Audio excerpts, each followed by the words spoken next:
Warning. The following video contains scenes of graphic violence. Viewer discretion is advised.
Please don't argue. Twilight Sparkle's voice shook like the glass in the castle library windows. You have to leave right now. You aren't safe here anymore. But Applebloom, go! Take the escape tunnels. Don't stop until you see the river. The last report Starlight and Sunburst sent in theorized it struggles with running water. Something to do with the saline content and the purifying effects of salt, she thinks. Thought. Twilight's breathing hitched, but she pushed on. I don't know if that's true, but it's the best chance you have.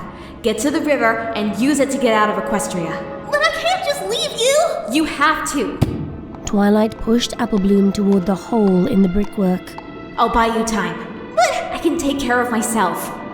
I'm an alicorn after all. The filly looked up at her with wide, scared eyes.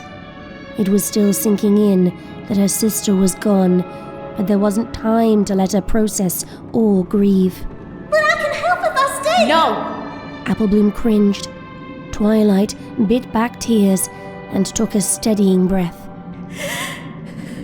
She would not get the filly to leave with harsh words. This required a lighter touch. She tried to channel her friends and what they would do in this situation, since she had screwed it all up by thinking like herself. Twilight had thought the survivors she had rescued could batten down here to wait things out. The Castle of Friendship had so many magical wards that it was supposed to be impenetrable. There was food enough in the stores for 100 ponies, plus they had Princess Twilight freaking Sparkle to protect them. It had been a perfect plan, she had thought. Instead, she had gotten everyone trapped in one place like fish in a barrel. She could not let this be the end for every single pony that she had tried to save. Twilight forced her voice into a gentle croon. You have to be smarter than me, Applebloom. You're one of the most intelligent young ponies I've ever had the pleasure of teaching. You know that by staying, you won't be able to help. My lab is already full of roots that came up from underground, so there are barely any potion ingredients left for you to use, and you can't buck this problem away. You have to use your intelligence and survive. Please. Her heart clenched at the memory of her fallen friend. I promised Applejack I'd keep you safe. Outside the crumbling castle walls, the sky blazed a scorched amber.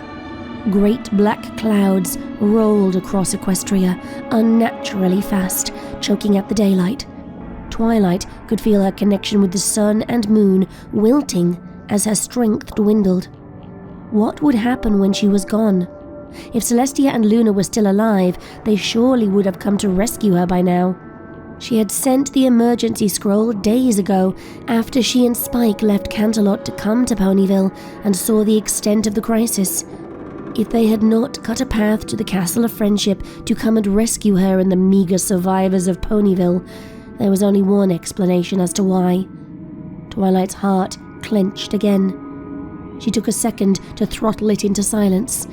There was only so much grief one pony could take, but she could not afford to break while Applebloom was still looking at her. It had not started small. Reports had reached her in Canterlot almost immediately that the Everfree had spread, breaking through the invisible border it had always kept to, even before the Tree of Harmony was revived to keep it in check. The forest's magic, always untamed, had warped more and more with every inch of ground it claimed. Black, mossy substance crawled ahead of it, coating everything, everyone it touched, as if readying ground for the twisted trees and thorny vines that came after. Ponies had called the black moss the Rot, since it looked like mold, and the name had stuck as it consumed Ponyville and the land beyond it with such speed that the town was covered in trees by the time Twilight and Spike arrived. Twilight had no idea how far it had spread by now. Philadelphia? Trottingham? Manhattan? Silver Shoals? Was Canterlot itself even still standing? She thought of her parents in their downtown house and shoved the fresh grief down into her stomach to burn away in the acid there. But the more she tried to suppress her grief, the more it bubbled up. Twilight thought of how she had tried so hard to save Applejack. She had already lost so many ponies she had not been able to accept when Applejack told her to stay back. She should have listened. She should have been smarter. Applejack had known she was done for and had only come to the map room to warn Twilight that the Rot was in the castle and beg her to save what little family she had left. Then she had jumped right through the window and smashed into the ground far below, determined not to let the Rot use her the way they had seen it use others. Twilight knew she did not have much time to do what she had promised. Where's every pony else? Applebloom whispered. Can't be the only ones left. Twilight closed her eyes, but that just made the memory of the sealed staircase clearer. There had been no choice, she told herself. There were no survivors left up there. Every single other creature she had brought to the castle for shelter was as gone as those who had refused her help and remained outside. Some had tried to fight when the Tree of Harmony was twisted by the Rot into something with thorns instead of stars. Some ran, leaving Ponyville for the chance of safety elsewhere. Some came to the Castle of Friendship for protection, relying on the warding spells their prodigiously talented princess had laid over it. Others headed for the school, hoping Starlight's raw magical power and Sunburst's encyclopedic knowledge of spellwork could save them. As everyone else ran away from the Everfree, Twilight and her friends had ventured into the forest to try to save the tree and invoke its magic to defeat the Rot. Only 4 of them came back. Until she drew her final breath, Twilight would never forget the sight of Fluttershy's body impaled on the Tree of Harmony's thorns, or Rainbow Dash desperately trying to pull her free, only to be speared through herself by a vine that thrust her screaming body onto the spikes over and over until she fell silent.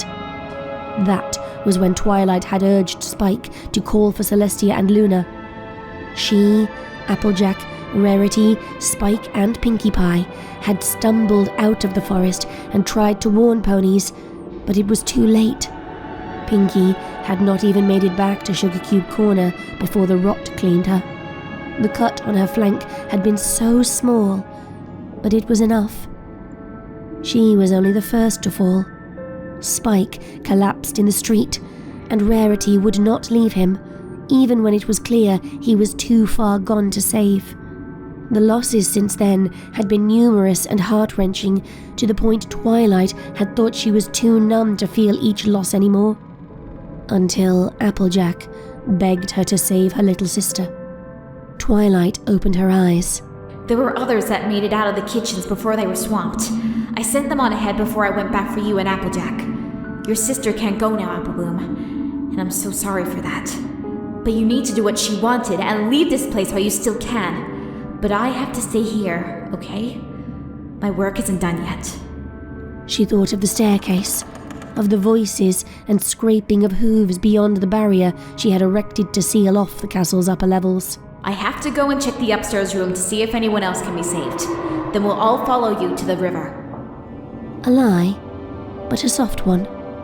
She channeled the way Fluttershy used to sing to her animals that there was no danger and everyone in the cottage was safe. And Applebloom believed it.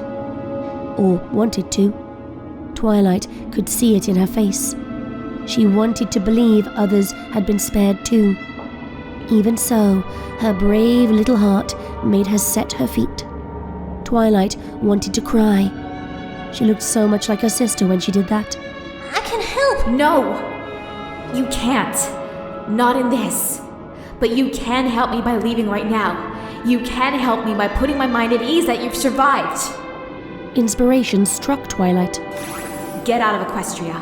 Fetch our allies. See if their magic can stop the rot. Pony magic failed, but it's not the only kind in the world. She swallowed the lump in her throat.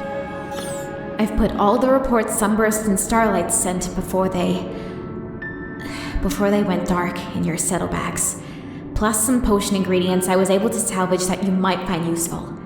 Show the reports to anyone you can find who might be able to use them to help destroy the rot and save the Tree of Harmony.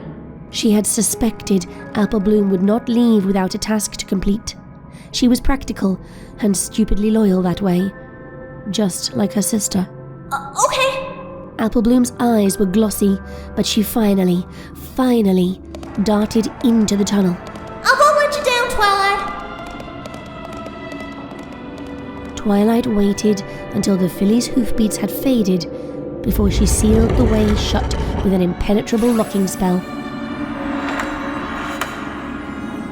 There were no other survivors who would be following the little filly. Not even her. Then she collapsed. The library was silent, save for the creak of trees stretching across the walls and windows outside, and the soft drip of her own blood where the thorn protruding from Applejack's hoof had accidentally sliced her wing. She had kept her wings tightly to her sides to hide this from Applebloom, but now lifted the limb to look. At the joint between her wings' humerus and ulna, black fronds of rot already rimmed the edge of the cut. It was only a matter of time now. You sent another one away. Twilight's heart faltered. Oh no. Weren't Starlight and Sunburst enough? You sent them away to their doom already. And now a child? For shame, Twilight, darling! For shame! Rarity stepped through the library door. Or what used to be Rarity did. She was beautiful still, but it was a toxic kind of beauty now.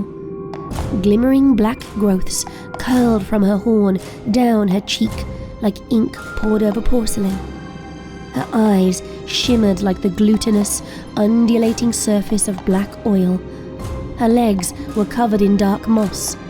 Through the tears in her flesh, Twilight could see wood where bones should have been, where Spike had held on to her and bitten deep after the rot claimed him. I won't let you hurt her. Slowly, laboriously, Twilight pushed herself back to her hooves. You don't get another pony under my protection. Not this time. Oh, darling. Rarity cooed, her smile too tender to be real. You're still trying to save them all, even after you failed Ponyville. Even after Sweetie Belle. You killed Sweetie Belle. Twilight's mouth twisted. Don't pretend that you care. You murdered her and her parents. Rarity smiled. It dripped black spittle. It doesn't have to be like this, Twilight Sparkling. There it was. The slight imperfection in the rot's mimicry of her friend's voice and mannerisms. Rarity would never get Twilight's name wrong. Added to the rotten pony's habit of speaking in plurals, it was enough to give away that this was just a poor fakery of her dead friend. Twilight flared her wings in an aggressive pose Rainbow Dash had taught her during their first week of flying lessons. She tried to channel her fallen friend's strength and bravado. Rarity walked forward, unperturbed, each hoofstep leaving tiny black fronds that bloomed in her wake. You could understand if you just stopped fighting and let yourself. It's not corruption, it's clarity. It is corruption. With every moment of distraction, Applebloom had a better chance of getting through the escape tunnels and reaching safety. The nearest exit would let her out near the edge of town, right where the river flowed. Twilight had to buy her enough time to get there. Twilight planted herself between Rarity and the wall she had sealed. The rots killed the Tree of Harmony. The Tree of Harmony didn't die, it just evolved. If you just give up and let... The rot corrupted the Everfree forest and caused all this death and destruction. I'll never give up or give in. Not without a fight. Twilight lit her horn. Her entire skull felt like it was on fire, but she gritted her teeth and held the defensive spell ready. It was only a fraction of her usual power, as fighting the rot inside her ate away at her reserves. But it would serve. Rarity rolled her oily black eyes. Trust me, Twilight Sparkling. You'll thank me later. I have your best interests at heart, darling. Rarity's dead. You're not her. The grotesquely beautiful pony stopped and cocked her head as if considering this. We're what's left of her. They stared at each other. The fronds from Rarity's footsteps undulated, skimming across the floor toward a nearby bookcase.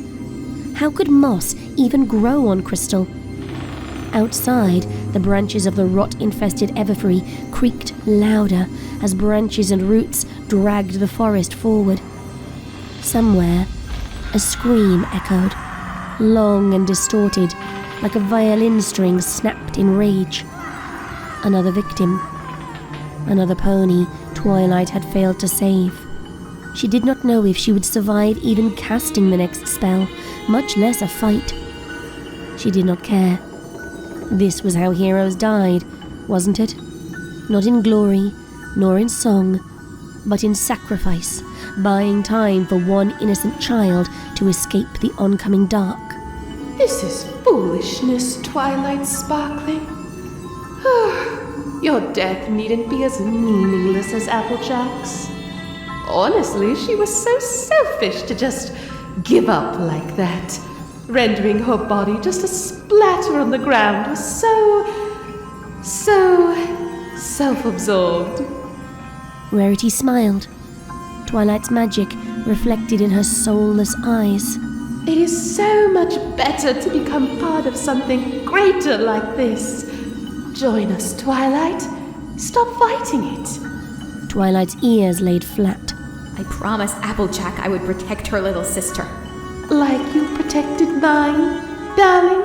You're not her! Rearing up, Twilight hurled a bolt of magic at the thing that used to be Rarity. You're not my friend!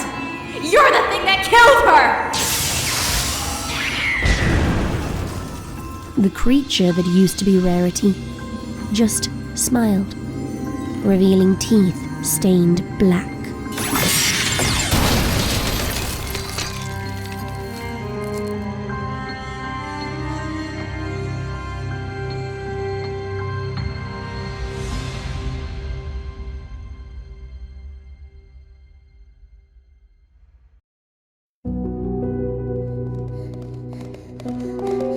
Applebloom ran. Her hooves struck the ground in a frantic, stumbling rhythm. The spell that had opened and closed the tunnel had also triggered a line of tiny pinprick lights in the ceiling that lit up as she passed, but doused in her wake. It wasn't a lot of illumination, and she fell more than once, but it was enough. Her ears strained to catch anything that wasn't her own ragged breathing or the clink of bottles in her saddlebag. Something inside her desperately wanted to turn around and go back, but Twilight had told her to get help. Applejack was dead. Her sister was beyond help now, but there were other creatures out there who could still be saved. Ponies they had lost track of in all the confusion. Maybe more of her family. When Twilight evacuated what was left of the School of Friendship into the castle, there had not been time to go back to the overrun farm to see if anyone was left alive inside. Applebloom had been told to stay to help calm the students double her age who had half her life experience. They had needed her help. They still might, but not Applejack. Because Applejack was dead. Applebloom shoved down the grief that threatened to swallow her and kept running.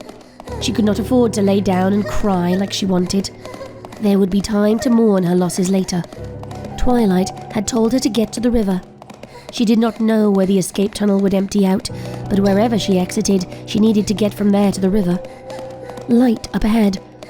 She put on a final burst of speed and all but catapulted out of the tunnel and skidded to a halt. It was not the exit, but a little alcove marking a fork in the tunnel. Of course the tunnel would not be a straight path. Twilight and Starlight had made it. They were both smart mares. They would not have wanted ponies escaping danger inside the castle, only to be caught in a bottleneck if the danger was in the tunnels too. They would have designed the escape tunnels with multiple exits. Rot lined the walls of the alcove, the ceiling, even growing across the tiny magical lights. The smell was awful, like the scent of infected wounds mixed with vegetables in a compost heap. Applebloom stared. The tunnel on the right tilted upward, its mouth ringed with tangled roots that pulsed faintly. She could see the amber light of the sky beyond, but there was no way to reach it without being touched by the roots or the rot. The left tunnel dipped steeply down into a deeper dark. There was no rot there, but going underground seemed the opposite of what she needed. You have to be smarter than me, Applebloom. You have to use your intelligence and survive. Please. The river. Gotta get to the river. She whispered. Fronds of dark moss swayed in her direction. The tangled roots creaked like arthritic joints as they sensed her presence. Applebloom gritted her teeth and galloped down the left tunnel. It grew colder the deeper she went. The stone was slick. Roots made noises behind her, as if they wanted to tear themselves from the earth itself to chase her. But she did not look back. She just ran and ran until her lungs burned and her hooves hurt. She wondered whether these tunnels had come with the castle and Starlight and Twilight had just turned them into an escape route.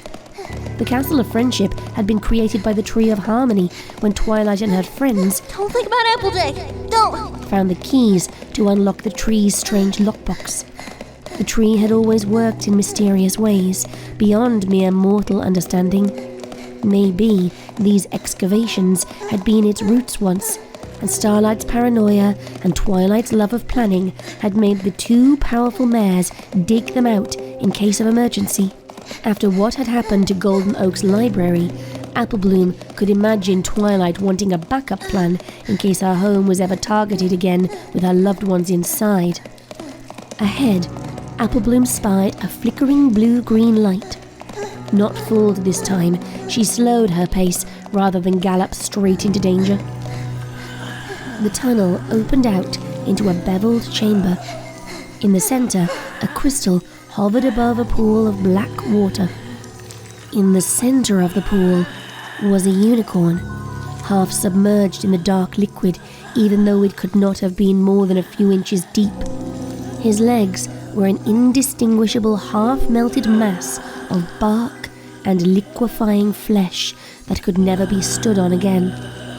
cracks ran along his glowing horn. His mane and coat had dulled as the life was literally being drained out of him. But Applebloom would have recognized that cloak anywhere. Sunburst? His single remaining eye fluttered open, milky with pain. From the other socket, a branch jutted upwards. Sunburst smiled faintly. Hi, Applebloom. Each word was punctuated by a wet gasp. When he breathed in, black ooze leaked from the holes in his ribcage. Fancy meeting you here. We thought you was dead! Applebloom could not quite keep the accusatory note from her voice. You and Starlight Glimmer never came back! Sorry. About that. Sunburst coughed, bringing up an oily froth that splattered into the pool around him. Wasn't the plan. He tried to pull himself up, but only sank deeper. Tried to get in via the tunnels. When we saw the castle was covered in rotten trees. But, well, you can see how that went.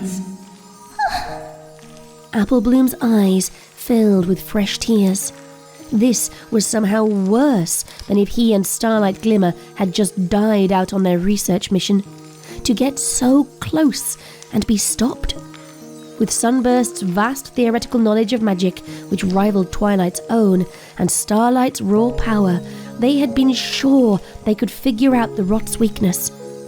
Instead, here he was, reduced to this mewling, gasping thing, dying so far under the castle that if Applebloom had not come down here, no pony would have even known he was here at all.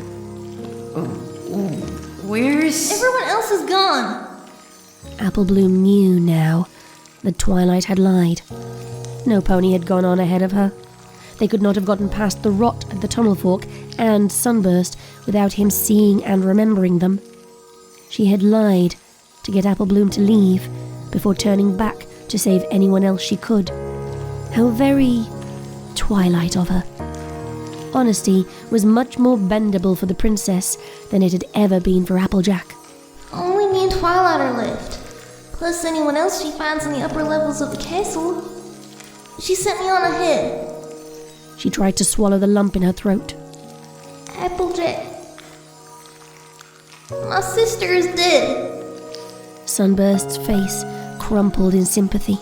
I'm so sorry. His body twitched as a vine lifted from the pool and curled around his neck. He did not fight it. Instead, he wheezed out words Applebloom struggled to make out. The crystal tried to keep it safe with Crystal Empire protective magic to keep from sensing it.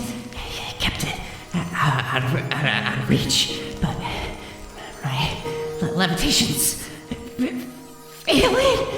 But please, you can't let it fall into clutches. Help! Applebloom looked up at the shining crystal floating above them. I can't reach that. I ain't a unicorn. Have to jump. Can't.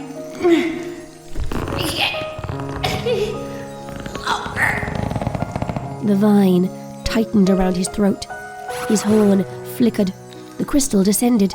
Grab it! But I can't! What if she did not jump high or far enough? What if she landed in the pool of rot? What if a vine or root grabbed her? Fear kept her hooves nailed in place. Sunburst looked at her with desperation in his milky gaze. Take it. Please. Zecora found a seed. A harmony tree seed. Applebloom gaped. A what? Sunburst's horn dimmed. Please. We died to bring this to Twilight. He let out another groan as another vine whipped across his back, snapping his spine like a twig. His horn light went out. The crystal fell. Applebloom did not think. She simply took a few galloping steps and leapt, catching the crystal in midair. She landed awkwardly on the other side of the chamber, having cleared Sunburst and the pool entirely. He smiled. Just like sister. He closed his eye, and what was left of his shoulders sagged. Held on. Long as could to get to Twilight. I'm the last one left. His left foreleg disappeared completely into the dark pool like it had melted. Applebloom cradled the crystal in her forehooves. She backed up, stepping closer to the tunnel that led out of this side of the chamber. What do I do with it? Do I plant it? It was a seed, right? You planted seeds. No! Sunburst barked, startling her. No! Get clear up here and His voice dropped to a hate-filled growl. burn it. Applebloom blinked at him. Burn it? But why? Connected. We'll stop it all. Stop. Please stop. The rod is connected. We're all going to be. Please stop it. Sunburst's eye opened, milky depths darkening. Confusion laced his words. Everything all connected in a harmony. Burn the seed. Harmony can reign forever. Sacrifice now. So no sacrifice later. All the pain can stop. Finally stop. The rot. Please stop it. The vines flexed. Go. He whispered, desperation lacing the word. Go! Go now, Applebloom! While I'm still me. Applebloom shook her head, tears pouring down her face. He screamed. Not a cry of fear, but a rejection of the thing that was taking him.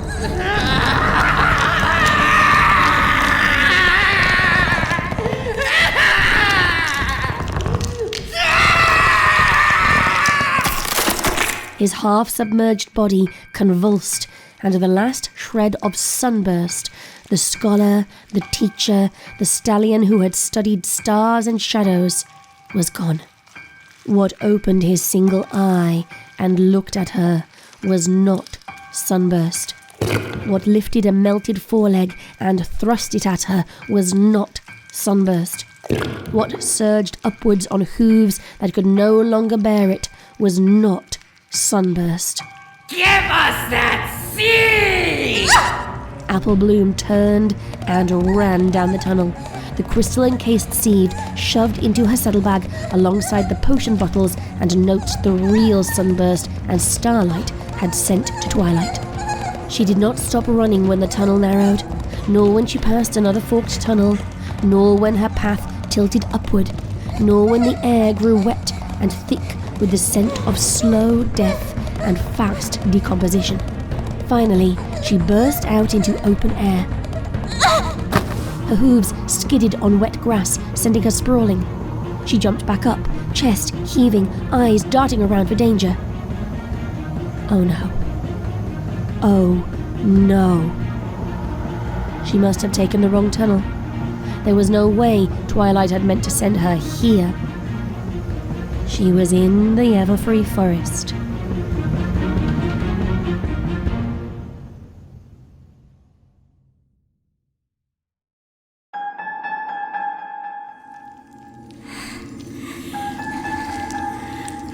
Twilight Sparkle stood in the center of the library, gasping for air.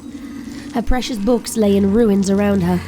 Shelves groaned under the weight of crawling vines that had not been there minutes ago, when the windows were still intact. The Castle of Friendship was made of crystal, solid and pure, but now even that had begun to warp, discolored by moss that glowed with dark light. Across the room, the thing that used to be Rarity stepped delicately over a shredded atlas of Equestria. She still looked elegant, but her eyes were nothing but empty puddles. No hint of the pony she used to be remained now in their oily depths. Threads of rot drifted like fine lace from her mane when she shook her head, surveying the debris left by their fight. Dear, darling Twilight Sparkling. The thing sighed with her voice. You don't have to do this. You could join us. You could protect Equestria better than the Alicorn princesses ever did. They are gone, but you could become part of something greater than you are alone. Come along, darling. You know it's the right decision. The intonations were her friends, but Twilight kept reminding herself that was not Rarity. Her jaw clenched. Her horn bled light, magic less stable by the second. Her wing ached, pin feathers below the infected joint already black and mossy. She could feel the rot inside her, trying to get to her mind so it could slide inside and puppeteer her body too. Had Applejack felt this way? Was this the sensation that had made her jump? Was this how Pinkie Pie felt as she lay on the road back to Ponyville? Was Spike, or Starlight and Sunburst, wherever they were? Focus, Twilight. Stay focused. She glared. You're not Rarity. You're wearing her. The thing tilted its head. Isn't that what we all do? Wear names, memories. You call us Rarity, and so we are. You call Applebloom your former potion student and your responsibility, and so she is. For now, until she's ours. Twilight's rage cracked through her exhaustion. Leave her out of this! Ah! The floor fractured, roots breaching from beneath. That meant all the lower levels of the castle and the basements were infested too now. Twilight hoped desperately that Applebloom had managed to get out and make it to the river.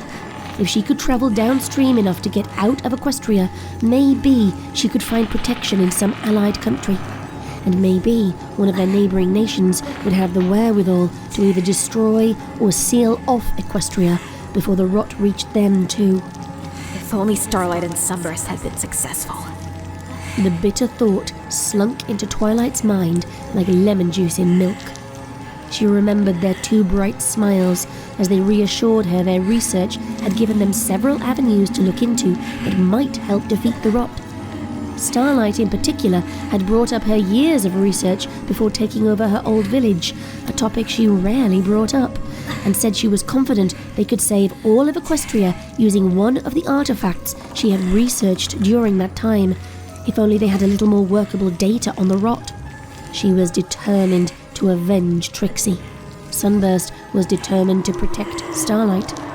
Twilight had blithely and stupidly waved them off, staying to protect everyone else with her mighty alicorn magic.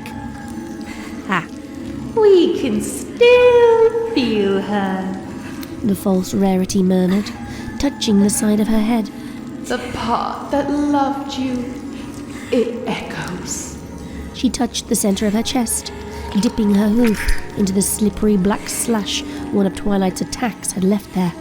The part that trusted you to keep every pony safe here in your old castle. You're right. She's gone. But her memories are ours now. Her soul is ours. We ate it, drank it, digested it to make it part of us. Oh, she was so delicious. Do you know, she begged us to spare you when we took her? She thought she could bargain for your life with her own, that we would leave you alone if she didn't fight us. Silly pony. We cannot be bargained with. We only agreed to her terms to stop her from doing what Applejack ended up doing. A willing vessel is so much easier than one who resists us. Like you. Oh, how she screamed when she realized we would not honor our word.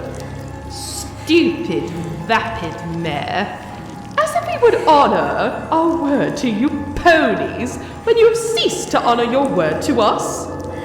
She screamed and screamed and screamed in delectable agony as we pulled her essence apart and used it to fuel the forest magic. She felt every moment of it. Everyone we take feels their end, but her suffering was sweet and deserved, since she was an element of harmony once. Twilight's lip trembled. Her aura faltered, but only for a heartbeat. Good. I'm glad you told me that. Now I don't have any regrets about doing this! She detonated a sphere of pure force, flinging the creature across the library. It hit the wall with a wet crack, tumbling into a heap amidst a pile of priceless scrolls. A large red and black smear marked the point of impact, the same kind Applejack had left on the ground. Good. Rarity would hate what she's become. Twilight's hope was dashed when the creature rose again, grinning, head at an unnatural angle.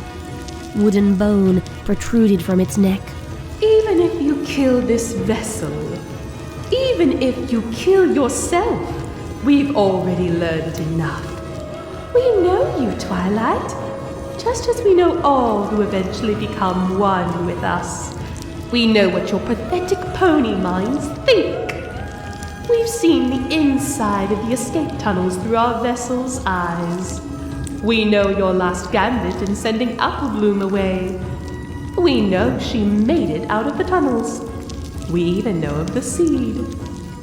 Twilight's heart leapt at the revelation Applebloom had escaped, even as she thought. Seed? What seed? We are many. We are one. We are infinite. We will never die. We will never allow ourselves to not be.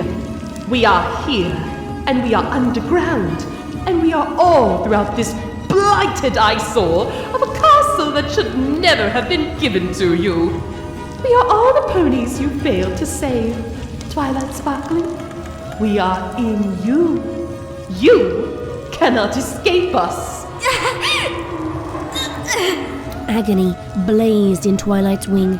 Moss crawled across her feathers and burrowed deep into the joint. The pain was such that her hind legs gave out. She braced her forelegs, trying to stay upright. If she fell, she died, and if she died, there would be nothing waylaying the rot from going after Applebloom. And if she became a vessel of the rot, it would be inside her brain, like it had done to Rarity. It would know everything she did, and it would use up what was left of her alicorn magic to fuel the Everfree into growing more and more. Celestia and Luna were gone. If the rot had their magic, no wonder it was growing so tremendously. Twilight could not allow herself to be used that way too. Roots twisted across the floor toward her, trying to encircle her ankles. Her veins burned. The rot was trying to take her over, just as it had taken over everyone else she had brought to the castle. They were all in here, above and below this floor, husks of their former selves, all clamouring to snuff out her life. In here. In the castle. With her. What are you doing? You can't teleport out of here, you stupid mare. You don't have enough strength left. Twilight funneled her power into teleporting across the library and flipping back a rug to reveal a rune circle etched into the floor. Her emergency failsafe, a flashpoint to collapse the entire castle in on itself and use the ward spells as a compressive force on top. With the sense of something alien scratching inside her wing, she stood in the center of the rune circle and hit them with a foreleg in the precise order needed to trigger the spell. I'm sorry, Applebloom. Magic surged through the walls. Just before the spell completed, a single voice gurgled from a broken throat behind her. You always were so much more dramatic than Rarity when you wanted to be, darling. White light. Silence. Then, the entire castle of friendship collapsed inward. Bookshelves, beds, thrones, crystal walls, and years of memories laid to waste in a blazing corona of magical destruction.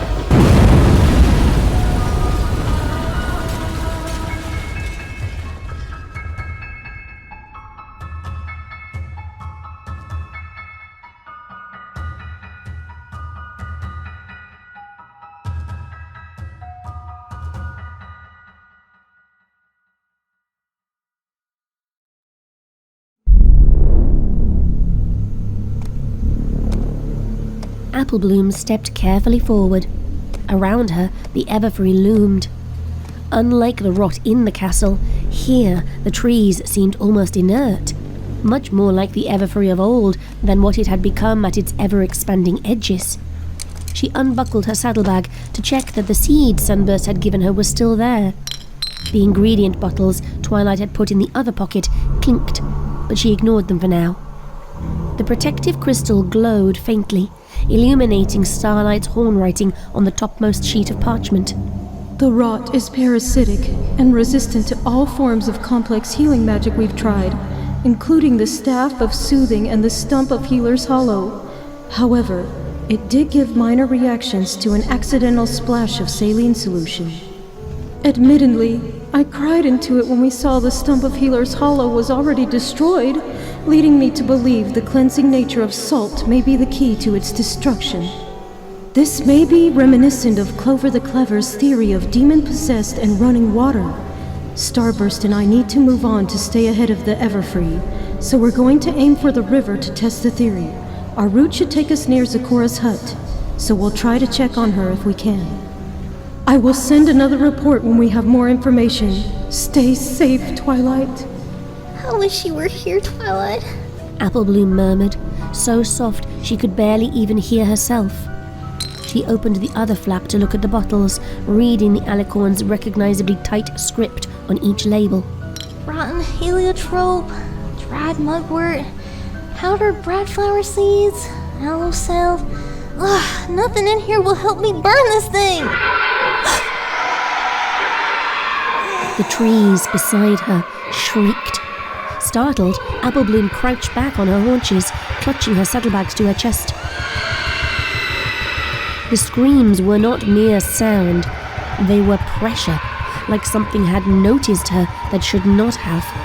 The previously inert black moss on the trunks reared like sea foam, frozen mid-crash. A wet crack split the closest tree. Hooves broke through the bark from the inside, and something uncoiled through the gap, slipping free in a wet splatter of rot. A pony? No, a zebra. Her mouth and one eye were sealed with bark, fur covered in a lattice of moss. Zecora! Applebloom scrambled away, hooves slipping in the mud. The crystal nearly fell from her grip. The thing that used to be Zecora's mouth opened. Bark cracked. A whisper squeezed through. Don't burn it. Applebloom froze. Applebloom, please. The thing that used to be Zecora begged. Do not burn that seed. Plant it. Let it grow. It is our last hope. Liar! Applebloom hissed. She had seen how the rot could mimic the ponies it infested, but never quite accurately. Along with the oily black eyes, it was the biggest indicator that they were not who they seemed anymore. You lie! You're part of it! You ain't even rhyming like Zecora does! The hollow facsimile of Zecora staggered forward. He lied. It rasped. The one who gave it to you. He was already taken by the rot. Sunburst was protecting this seed with the little bit of strength he had left. Applebloom trailed off. Her words and heart both stuttered. The zebra's single visible eye was clear blue. Zecora? Is that really you in there? I am fighting to remain myself with all I have. Zecora wheezed. But I am losing my battle, as all eventually do. There is no coming back from the rot once it has you. She raised one trembling forehoof. I found that seed in the very heart of the Everfree. It called to me as a denizen of the forest, since I was so attuned to nature after my many years of living here. But no sooner had I found the seed, the rot came. Sunburst and Starlight Glimmer rescued me when they found me trapped within my home, and I told them of the seed. We tried to bring it to Twilight, but we lost poor Starlight Glimmer along the way. My own journey was curtailed when I was cut by a vine infested with rot. I let myself become the rot's victim to keep it occupied, to give brave Sunburst the chance to escape and get to Twilight. She dragged in an unsteady breath.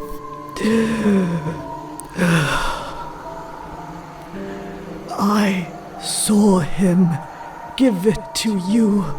You saw? We are all part of the forest now. The rot makes us part of it, and it a part of us. It sees through us. It moves through us. It thinks for us. Once it has our minds, those of strong will can resist and hold the worst at bay, but only for so long. What spills blood spills spirit. But Sunburst said... He was succumbing to the rot when he spoke to you, child. He had fought so very hard, but he was at his limit. He was a brave, heroic pony, but he was not himself anymore. Do not believe his lies. You must find a safe place to plant that seed, Applebloom. The rot does not want it to exist, because it can't stop. It can't stop. Zecora's breathing became labored. She pawed at her head as if her thoughts had suddenly become too loud. You must let it grow, or we are all doomed. You must. I cannot. Blackness ebbed into her eye. No. She shook her head as if that could stop it. Run, Applebloom! Zecora? Applebloom took a step back. It is tearing at my very soul. It hurts so much. I cannot. I'm sorry!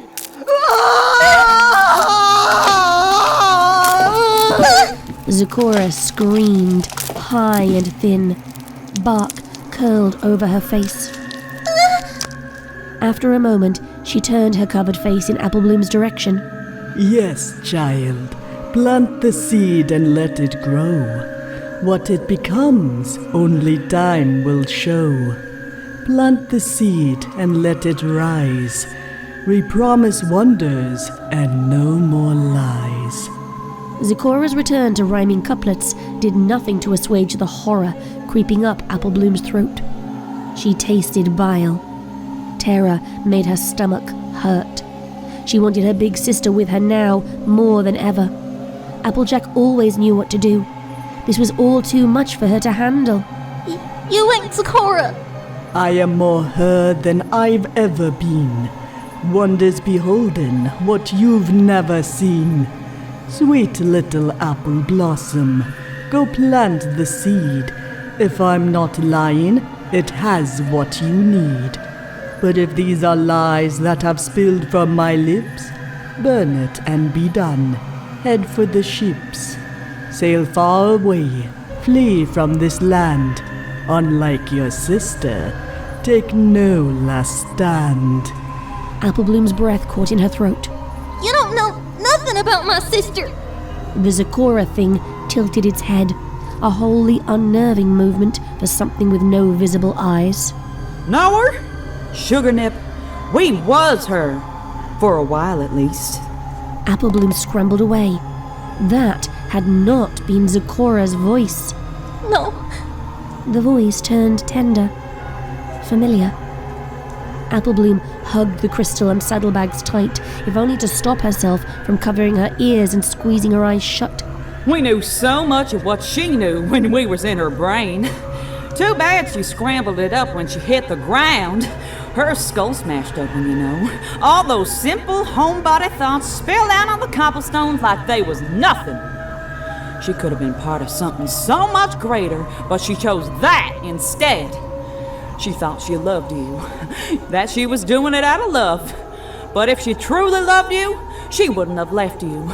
She wouldn't have infected Twilight. Appleblom gasped. No. Oh, come on, Sugarnip. You had to know that was why Twi stayed behind.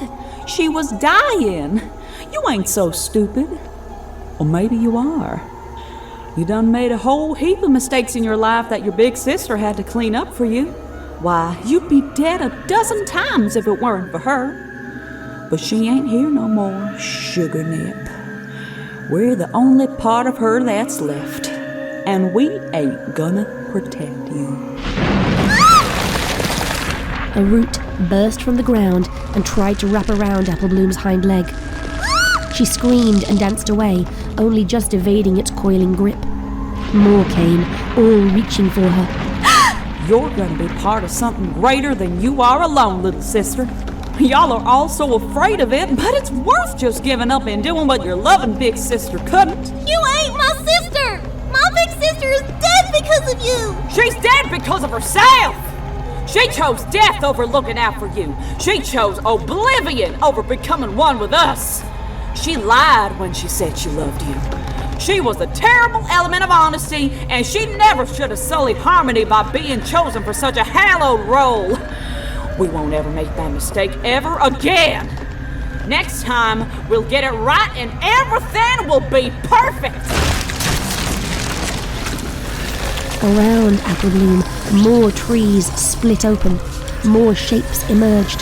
Some slid free in piles of stinking, spoiled meat, but some still moved. All had cutie marks. All had the unmistakable dark, oily eyes of those taken by the rot. Just give up! Yelled the entity that wore the bodies and spoke with the voices of the dead. The rot was terrifying in its sheer scale. It's so much easier if you ponies just do as you're told. That's what went wrong with you all. You never know how to listen to harmony! Having no other option, Appleblom slung on her saddlebags and ran. She galloped blindly on tired legs, her only thoughts of evading the roots branches and patches of black moss that would spell her doom if they touched her. You can keep running all you want, Sugarnip, but it don't make no difference. Applejack's voice echoed after her. You can't never get away. We're everywhere and spreading. Soon there won't be no place left for you stupid, thoughtless ponies to go in this world you ruined. Confusion swept through Applebloom. Grief lapped the edges of her mind, muddying already chaotic feelings.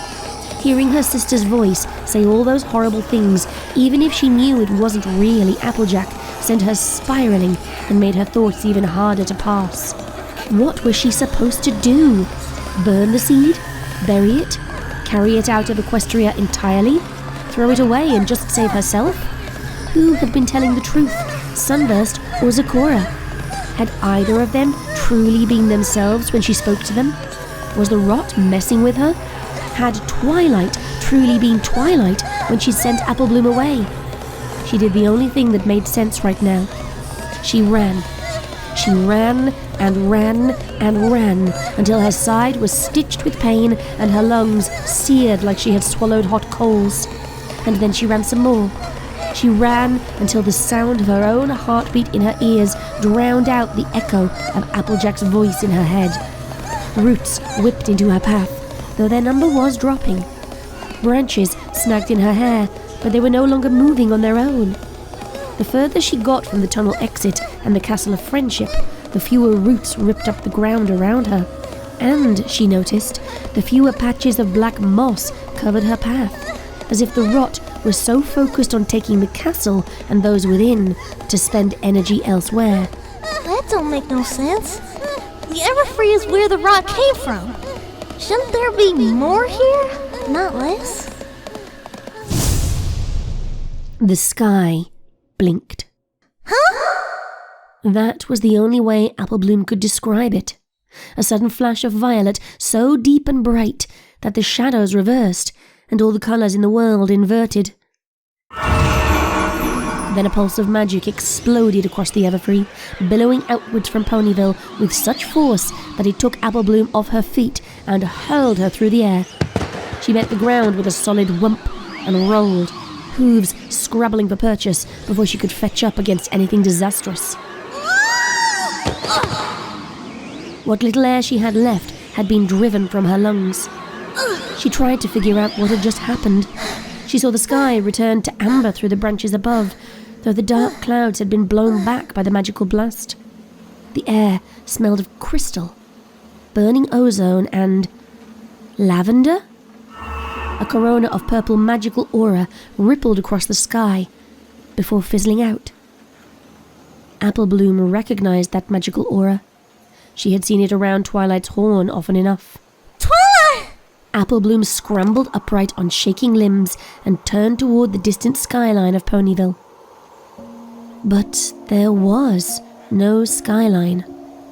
Where the Castle of Friendship should have gleamed above the treetops, there was only smoke, pale and unnatural, tinged with the faintest purple glow. It curled like a question mark into the sky. Applebloom held very still. The forest seemed unnaturally quiet, as if it too was shocked.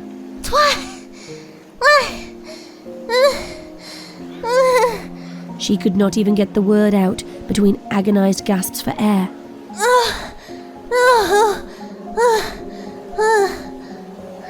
She pressed a hoof to her chest, as if that would stop her heart from splintering.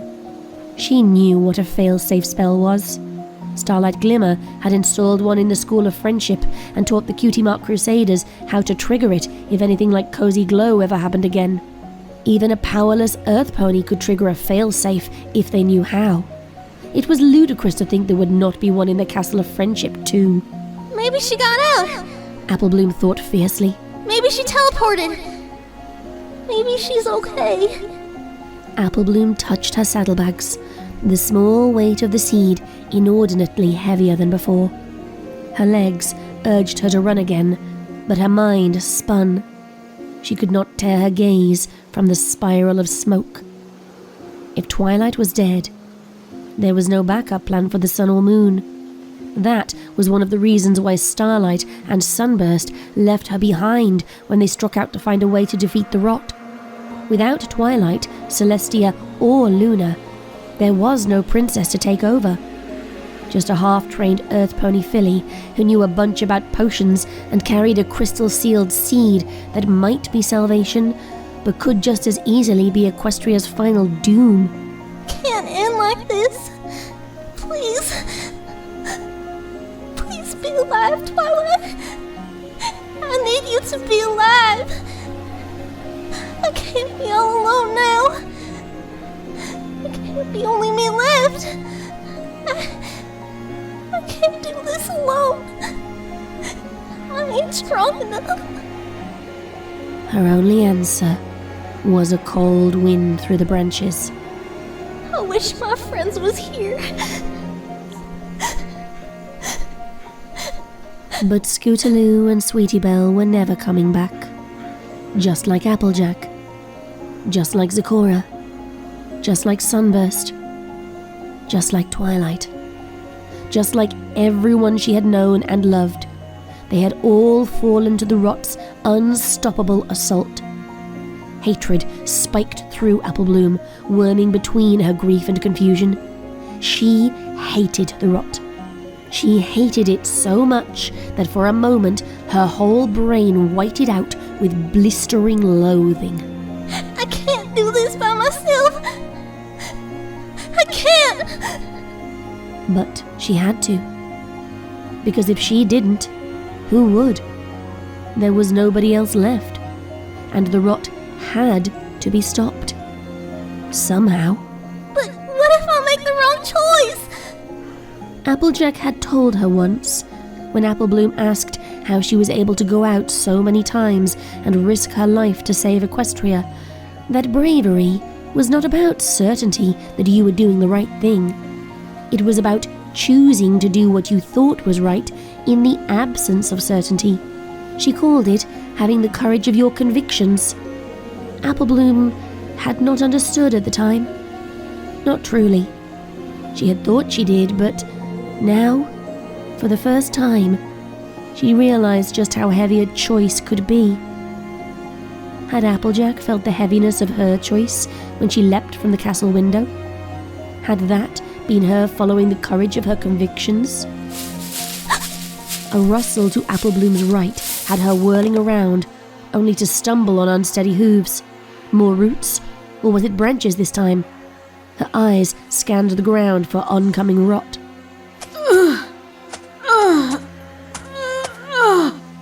A pony emerged. Her mane hung in clumps, pieces of scalp missing.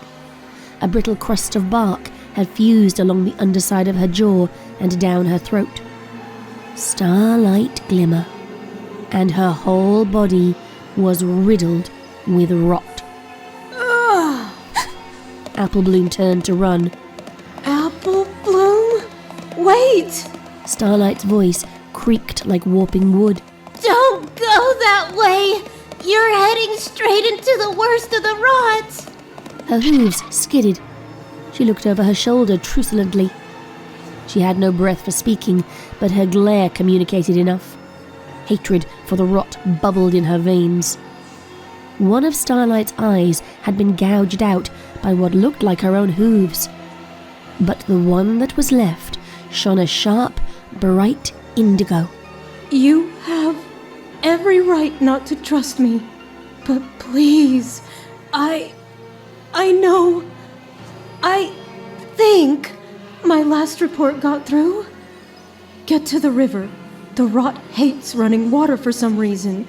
It can't keep its connection with things it takes over when they're in or running water.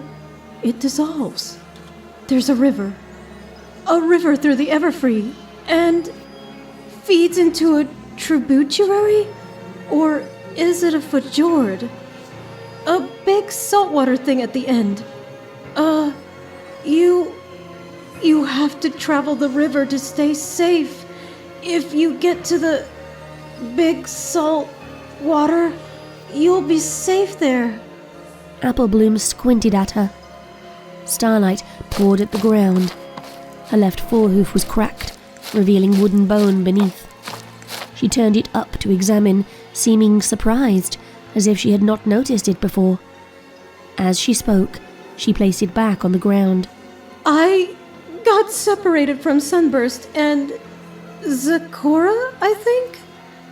I don't know if they even made it back to Ponyville. I'm assuming from the failsafe spell I just saw go off that they didn't. Tears welled in her single eye. I think you might be the last clean pony left from Ponyville, Applebloom. When I knew the rot was in me, it felt like it was trying to take over my mind. I knew I couldn't let it happen. So I turned my magic on my own mind and... Her gaze became distant. There are holes now to remove information. In case... Her gaze refocused. Applebloom, don't go that way! You're heading straight into the worst of the rot! Applebloom stared. Starlight Glimmer lowered her head. You have every right not to trust me, but please, I know, I think my last report got through. Get to the river. The rot hates running water for some reason. Salt. She blinked. Salt? Your report said something about salt content. And Clover the Clever's theory of demon-possessed and running water. It did? Starlight's eyebrows furrowed. They were made of black moss. Oh, well, I can't quite possibly remember that. Sounds true. Saline has a purification effect when it comes to magic. Or was it rosin? No, saline, definitely. And Clover the Clever did posit that demon-possessed ponies can't cross running water, or the demon possessing that pony will be forced to release their body. Did you know she was an incredibly clever pony? Even Star Swirl said he admired her sharp mind. Her writings about possession and folklore are second to none. If only I could remember what they said anymore. She lifted her cracked forehoof and looked at it in surprise again. So I need to go to the river? Applebloom prompted. Starlight blinked at her, nonplussed. Oh, yes. You need to get to the river. You'll be safe there. Which direction is the river? Starlight swung her head left and right. I don't remember. This way, I think? She pointed. Her right forehoof was crawling with dark moss that ate away at her flesh, but she gave no indication she could feel it. I'll lead you. Better I'm ahead of you so you can more easily avoid me if I... She lumbered away. Sunburst? Are you there? I can't see you. I think I got turned around. Call out if you can hear me! Applebloom considered fleeing in her original direction, but she had no idea where she even was anymore. Her helter-skelter gallop had gotten her thoroughly lost. If Starlight Glimmer knew the way to the river and had stopped the rot from using her mind to puppet her body the way it had all the others, Starlight had not mentioned the seed. Had she erased it from her mind in an ill-fated attempt to prevent the rot from learning about it? Applebloom? Is that you? Wait! Don't go that way! You're heading straight into the worst of the rot! Bravery ain't about certainty that you're doing the right thing, Sugar Cube. It's about choosing to do something in the absence of it. Have the courage of your convictions and stay true to yourself. Things will work out okay if you do that. Applebloom gritted her teeth and made a choice.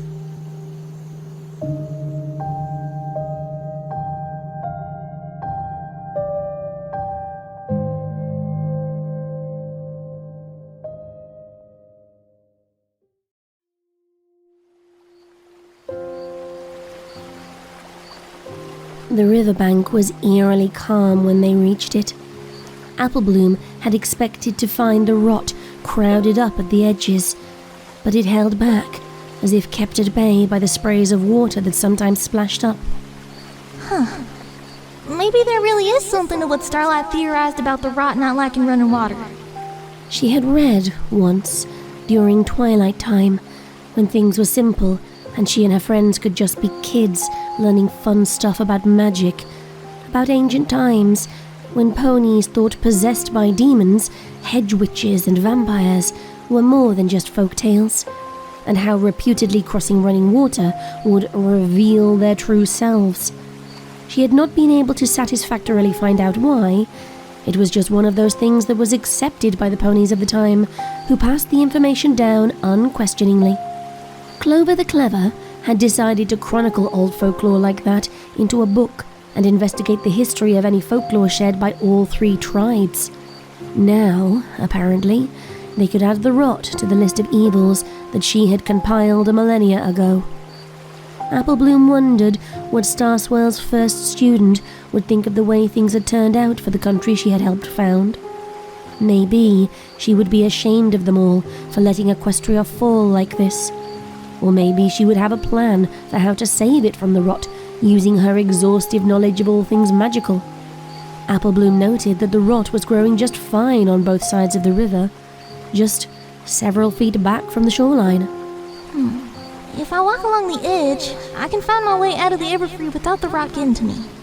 Starlight Glimmer had stopped where the rot did on this side of the river. Her hooves shifted when they were dotted with even the tiniest specks of spray. Applebloom watched as the rot bubbled and flicked away wherever those specks of water touched. I don't want to be here. I don't like this place. She looked up, blinking muzzily. Applebloom? Starlight had incinerated parts of her own mind to keep the rot from having access to her memories and the knowledge she possessed. Her sacrifice could not be in vain now. Yet she cut such a pathetic figure that Applebloom hesitated, her hatred for the rot eclipsed by sympathy. She had looked up to Starlight Glimmer for all she had achieved and overcome in her life. To see a strong pony like her reduced to this now. I could push her in. The thought arrived fully formed in her mind. She could push Starlight Glimmer into the river and allow the effects of that to strip her of the rot's power. Maybe it would restore her true self, or maybe it would kill her. Either way, she would be better off than she was now. No, that ain't right. I can't just murder a pony. Applebloom's natural instincts fought against the idea. But she's in pain, and the river would stop her being in pain. She can't come back from the rot. I can't save her, but I can take away her pain. Applebloom took a step toward the trembling, frightened mare. It's okay, Starlight Glimmer. It'll be okay. Things will never be okay again. Starlight shook her head. The Tree of Harmony. The tree. Brief but intense pain crossed her face.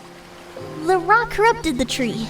Applebloom finished for her, taking another step forward. How to push her in without touching the rot. I know. You have to understand. It knows what we fear, what we love. It knows me. I was so afraid when I heard it in my mind. I have such dark thoughts, you see. Such dark thoughts. All my life. And if the Tree of Harmony were to see them, I'd be judged. Applebloom frowned, but before she could speak, Starlight hurried on. I work so hard to keep my dark thoughts locked away where they can't hurt any pony anymore. I let them out before, you see, and ponies got hurt. I was so mad when Sunburst left me behind. I enslaved an entire town. I controlled ponies' bodies and made them do things. And sometimes I think it would just be so much easier to do things that way instead of through friendship and love and compromise. If no pony ever knows about these thoughts, I can still be a good pony, right? Twilight will still trust me to run the school. I'll still be important. I'll still be worth something. I can still be part of Harmony, even if I'm really bad on the inside. You ain't a bad pony, Starlight. Applebloom soothed. I am! I always have been! And the tree couldn't know. I couldn't let it know. But now there are no more secrets. The tree would have known I'm a bad pony if I hadn't. Abruptly, Starlight fell to her knees and banged her forehead against the ground. Bad pony! Bad pony! Bad pony! Starlight Glimmer! Applebloom froze in horror. Stop! Bad pony! Bad pony! Bad pony! Starlight's horn cracked. Black ichor oozed out. Where it landed on the ground, black moss immediately sprouted. It crawled down her face, shoving its way into her nose and mouth. Starlight just kept banging her head, shrieking like a banshee. Bad pony! Bad pony! Bad pony! Bad pony! Starlight! You are a bad pony, Starlight Glimmer! Starlight arched her neck back and hurled herself forward again with all her strength. You've done terrible things that defy Harmony, and you deserve to be punished! Her face smashed open in a shower of fleshy chunks. A scream caught in Applebloom's throat. The bark covering Starlight's chin and throat ruptured. From beneath, corrupt tissue slithered free and splattered to the ground. The upper half of her face split and fissured until nothing but a mass of blackened meat was left behind. Her single eyeball burst, spraying aqueous fluid. And still she slammed her head into the floor until, with a tremendous splat, she stilled. Her whole body went limp, like a marionette with all its strings cut. Applebloom stared. Why did she do that? Is it any better than what you were gonna do to her? I was gonna put her out of her misery. You were gonna murder her in cold blood.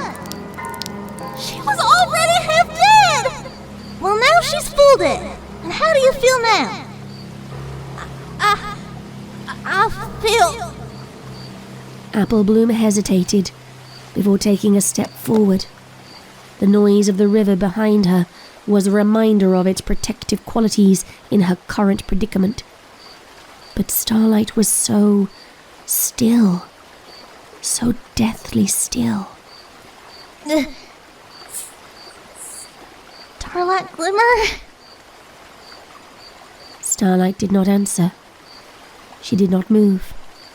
A combination of blood, sap, and oozing blackness pooled under and around her body. Her face was gone. Nausea clutched Applebloom. Despite all she had seen tonight, all she had experienced in the past week, this was too much. She turned and threw up the meager contents of her stomach over the wet green grass.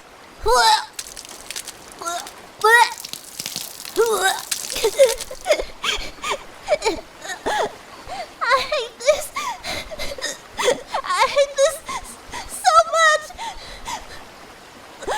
What did any of us ever do to deserve this? It ain't fair. It ain't fair.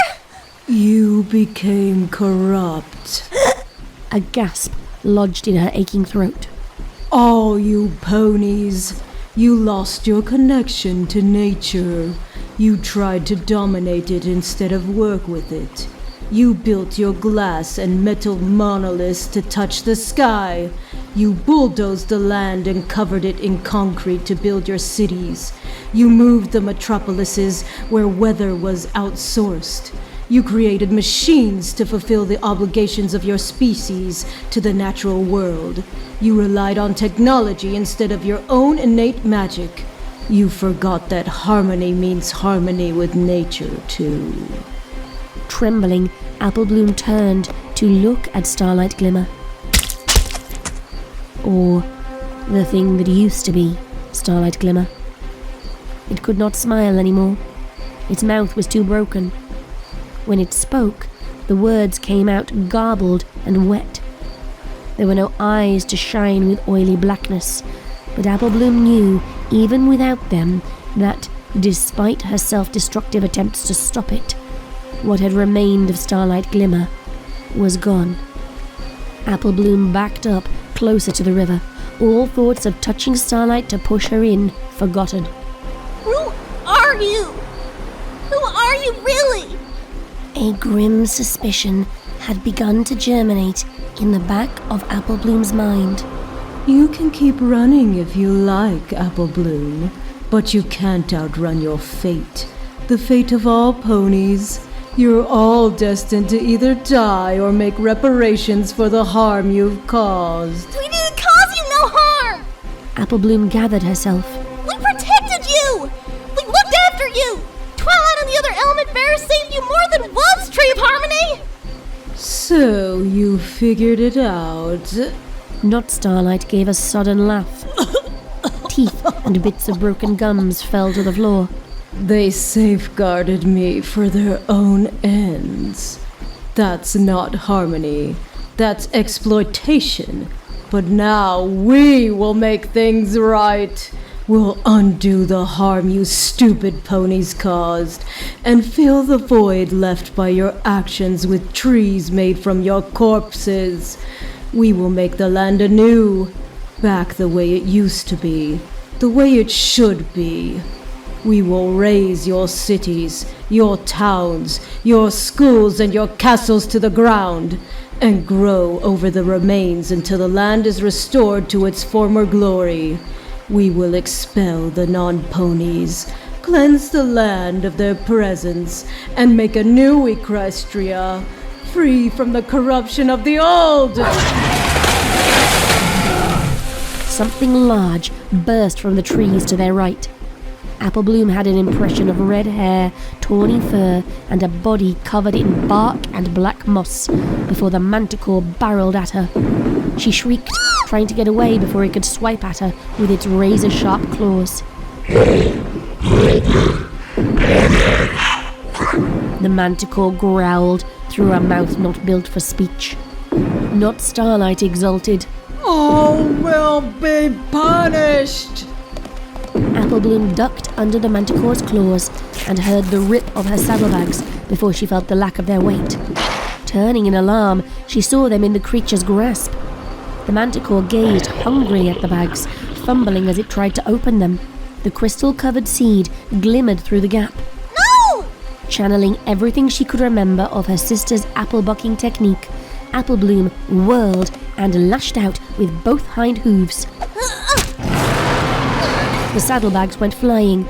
She watched them sail through the air, triumph turning to horror when she realized their trajectory. Just like in the tunnels, she was moving before she could think better of it. Her hooves left the ground and wrapped around the saddlebags instead. She just had time to curl her body protectively around them before she hit the river. Instantly, the world became nothing but foam and water and current. Applebloom turned end over end, tumbling haphazardly until she could not tell up from down. Now and then, her face broke the surface, and she sucked in a breath, but she was soon swept under again.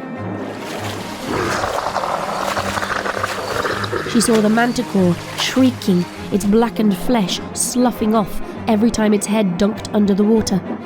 I guess Starlight was right after all. Rock can't handle the river. Dark spots fringed Applebloom's vision. It felt like there was an iron band tightening around her skull. Her lungs were full of liquid metal. Can't let the seed go! Can't let it go! She thought frantically. Darkness closed around her. Twilight? Applejack? I'm sorry.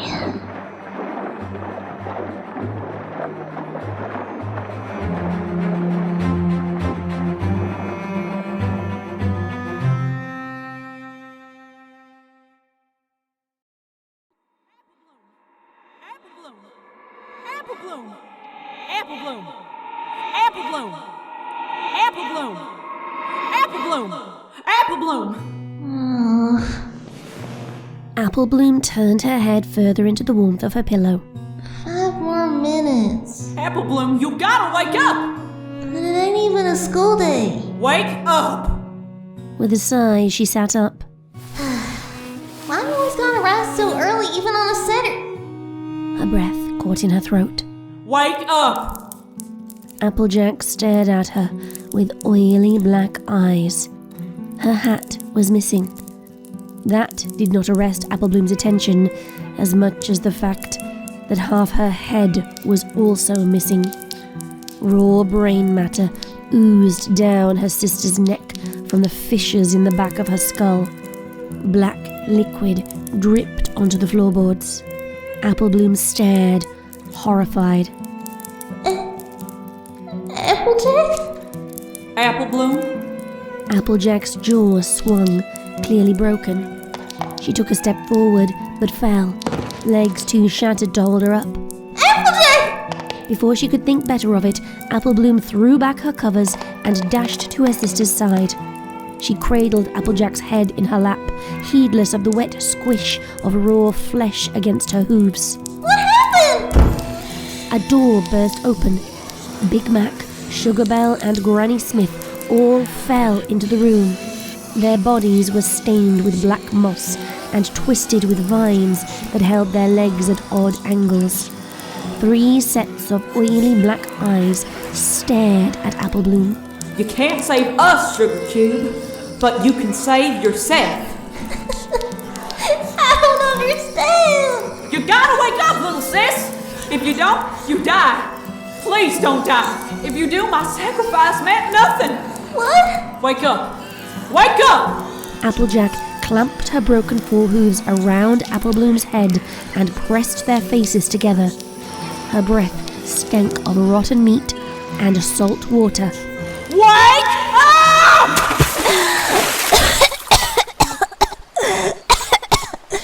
Apple Bloom gasped awake, face pressed against wet rocks. With the return of consciousness came a multitude of aches and pains. For a few moments, she just blinked, mind still tumbling over and over. She remembered her dream, Applejack, her family, the river, Starlight glimmer, the manticore, the seed. The seed! She shot upright.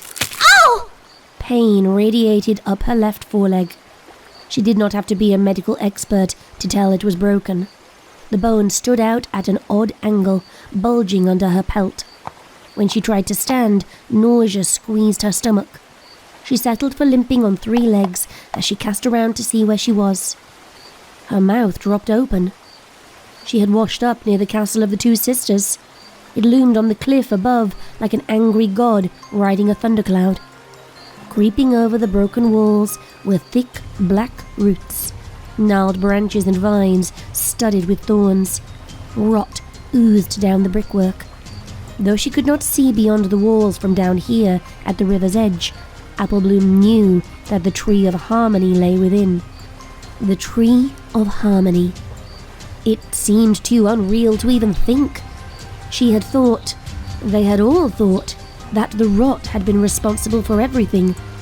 Instead, it seemed the tree itself was pulling the strings and had created the rot, which had in turn devastated Equestria and killed most, if not all, of its citizens.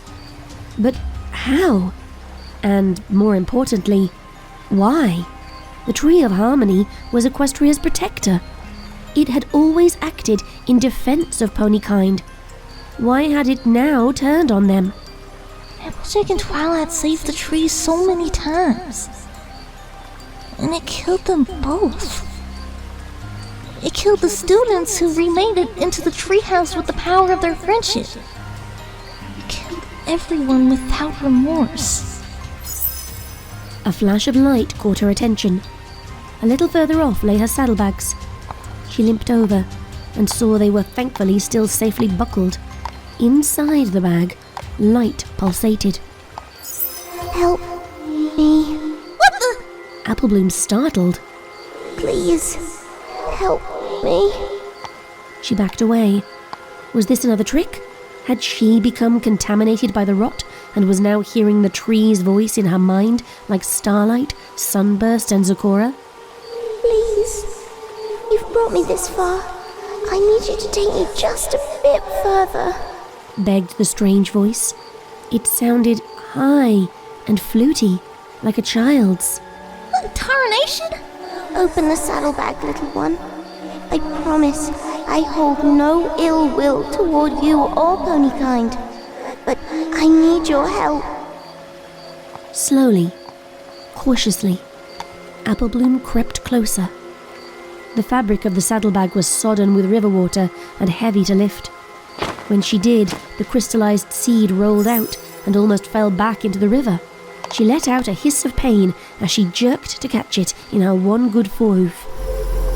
It felt like touching the center of a pony's chest and feeling a heartbeat. Instinctively, Applebloom tossed both the seed and saddlebags away from her onto the shore. She examined her hoof for rot. No, please, don't throw me away. Not after you've brought me so far. What are you? I'm a seed. Well, duh. A little of her old sass slipped into her tone. It felt good, familiar. She held on to the feeling and set her feet. What's your angle? To help the Tree of Harmony. Instant distrust suffused Applebloom. She turned away. I ain't helping you. Wait, please! No! The Tree of Harmony took everything from me. It's told my family, my home, my friends. Why the heck would I help you with that horrible thing? Because it's sick. It needs to be helped. Bullshit! I'm telling the truth. My entire purpose is to bring new life to the world. I'm a seed. That's what seeds do. We grow and infuse the earth with new life and purpose. The Tree of Harmony has grown old and sick. It has outlived its time and become diseased. When trees become diseased, ponies cut them down to stop the rot from spreading, and they plant new saplings to replenish the earth. Sunburst, Zecora, and Starlight Glimmer knew this. They knew what I could do. That's why they were bringing me to Twilight Sparkle as leader, so she could ensure I get to fulfill my purpose. I am the first Tree of Harmony seed in over 1,000 years, and will be the last for 1,000 more. We are a rare, ancient species.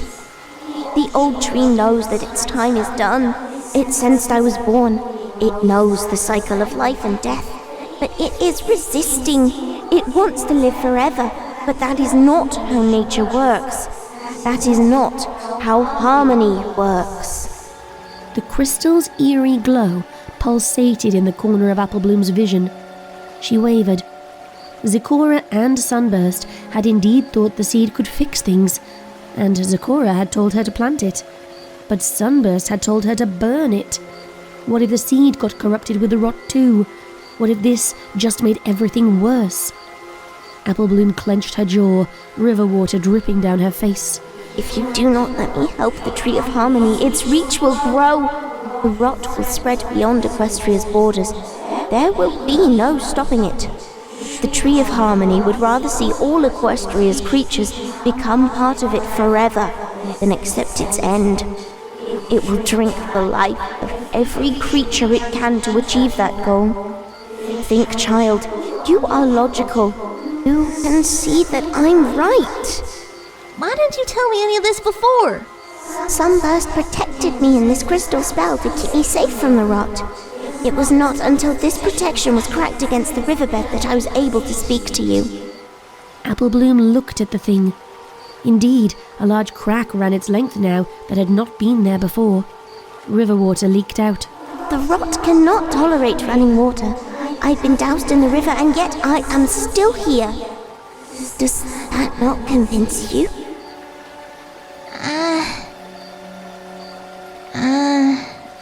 She wanted to believe. Celestia, damn it, she wanted to believe the strange voice was telling the truth. But it was too convenient, too easy. Just bring the seed to the Tree of Harmony and zip boom bang, everything would be fixed? Everything and everyone back to normal, and they all danced off into the sunset, hoof in hoof? No, child. I cannot bring back the lives that the rot has already taken. But I can stop it spreading any further. I can end this nightmare. With your help. Please. You really can end it? You can stop the rot? You can stop the Tree of Harmony from killing any pony else? You won't end anything. We will be ended. Applebloom looked up to see 2 ponies hobbling toward her. They were stuck through with what looked like enormous black thorns that distorted their limbs into unnatural angles, and black moss covered most of what was left. But she could still recognize them. Fluttershy. She whispered. Rainbow Dash. Rainbow Dash's jaw hung at an odd angle, having been partly torn off when the enormous vines speared upward through her chest from behind. Her wings, once her pride and joy, were twisted beyond use and more like a mossy black cape that draped around her now.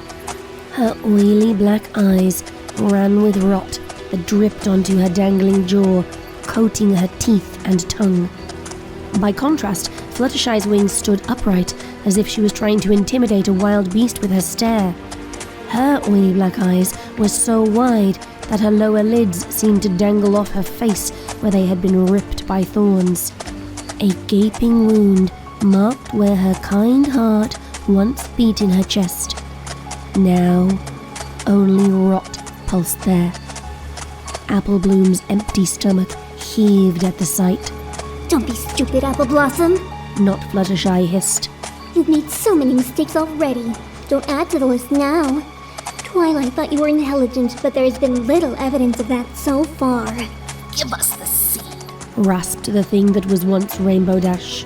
It is ours by right. On impulse, Applebloom scooped up the seed and held it close.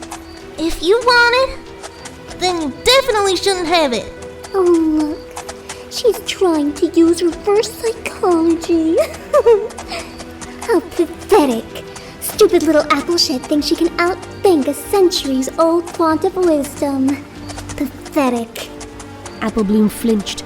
That wasn't Fluttershy, but it sounded so much like the gentle Pegasus that it was painful to hear. We were an expert in magic before your ancestors were even born, whelp. Not Rainbow Dash bit out. We taught generations of ponies what we knew. We gave them everything we could.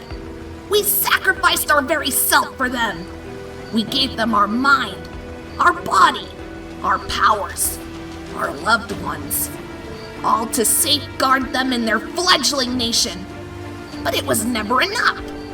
First, those princesses stole our gemstones and rendered us inert for a millennia. Then you ponies ignored everything we tried to teach you once they finally were returned to us. Then, you let us be destroyed by that idiot Sombra. After all we've done for you, you let us be demolished like we were nothing but a common pine or oak. And you left us to rot down in that cave until we had to call for help. We used to be honored. Not Fluttershy spat. When we were first new, ponies revered us. Now you live your selfish little lives and never think to ask us for our advice or opinion. Just drain us of our magic and resources whenever you feel the need. You break the covenant between pony and nature. You invite outsiders to live in our land and grant them privileges like they're worthy. Equestria was built for ponies. We protected it from outsiders for the benefit of ponykind. And you stupid idiots not only let them in, you welcomed them. Love-sucking changelings, ignorant yaks, money-grubbing minotaurs, idiotic dragons, isolationist hippogriffs, even meat-eating griffins. You invite the very creatures that would slit your throat and butcher you for food to sit at your tables. It is an insult to everything we have sacrificed for you. That kind of offense can't go unpunished.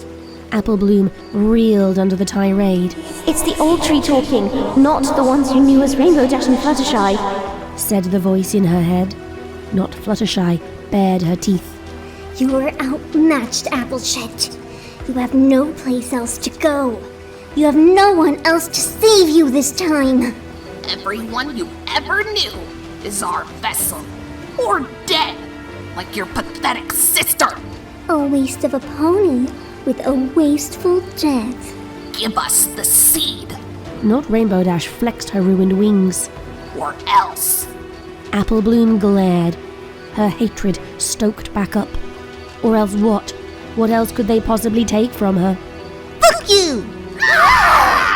With a shriek, the two former ponies hurled themselves at her. Apple Bloom shoved the crystal between her teeth and scooped up river water to splash at them. Their shrieks took on a new timbre as their corrupted flesh sizzled. When Not Rainbow Dash reared back, Apple Bloom took the opportunity to dart past her. Not Fluttershy whirled, head tilted to bare her rot-slick teeth. Apple Bloom hucked one of the bottles of potion ingredients at her face.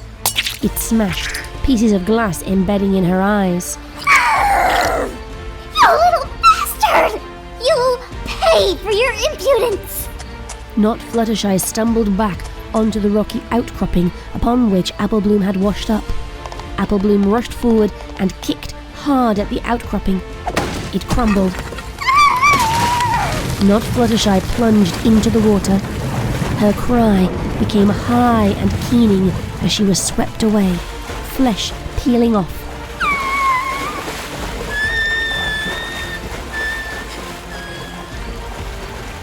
Her noise ended only when her head submerged and did not come up again.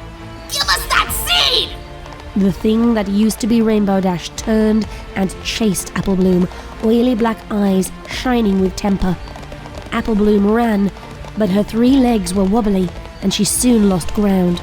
She clambered over rocks, trying to put them between her and the ground-bound Pegasus. Still, she heard Not Rainbow Dash's ragged breaths getting closer with every step. Applejack!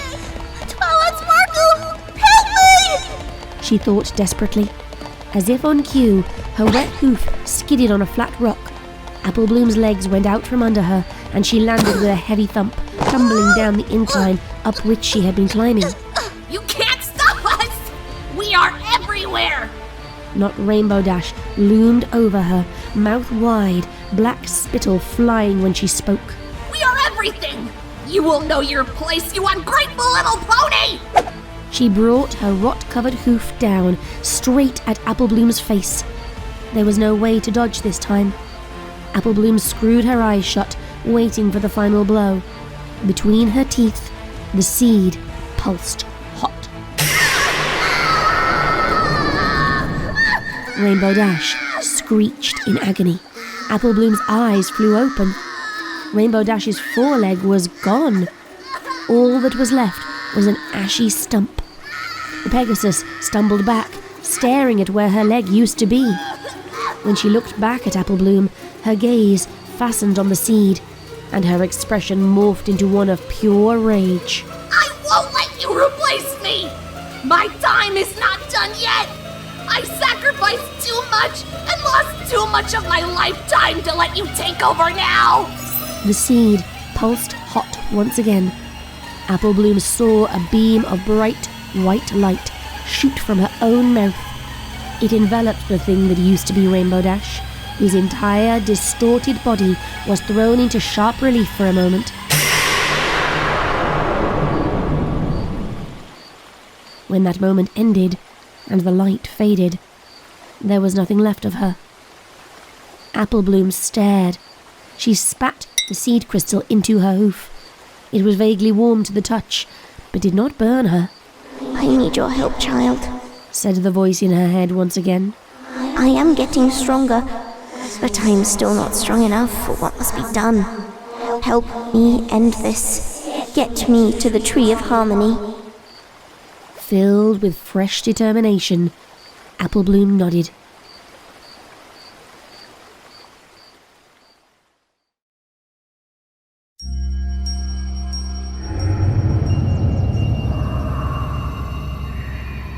The castle of the two sisters was overrun with rot.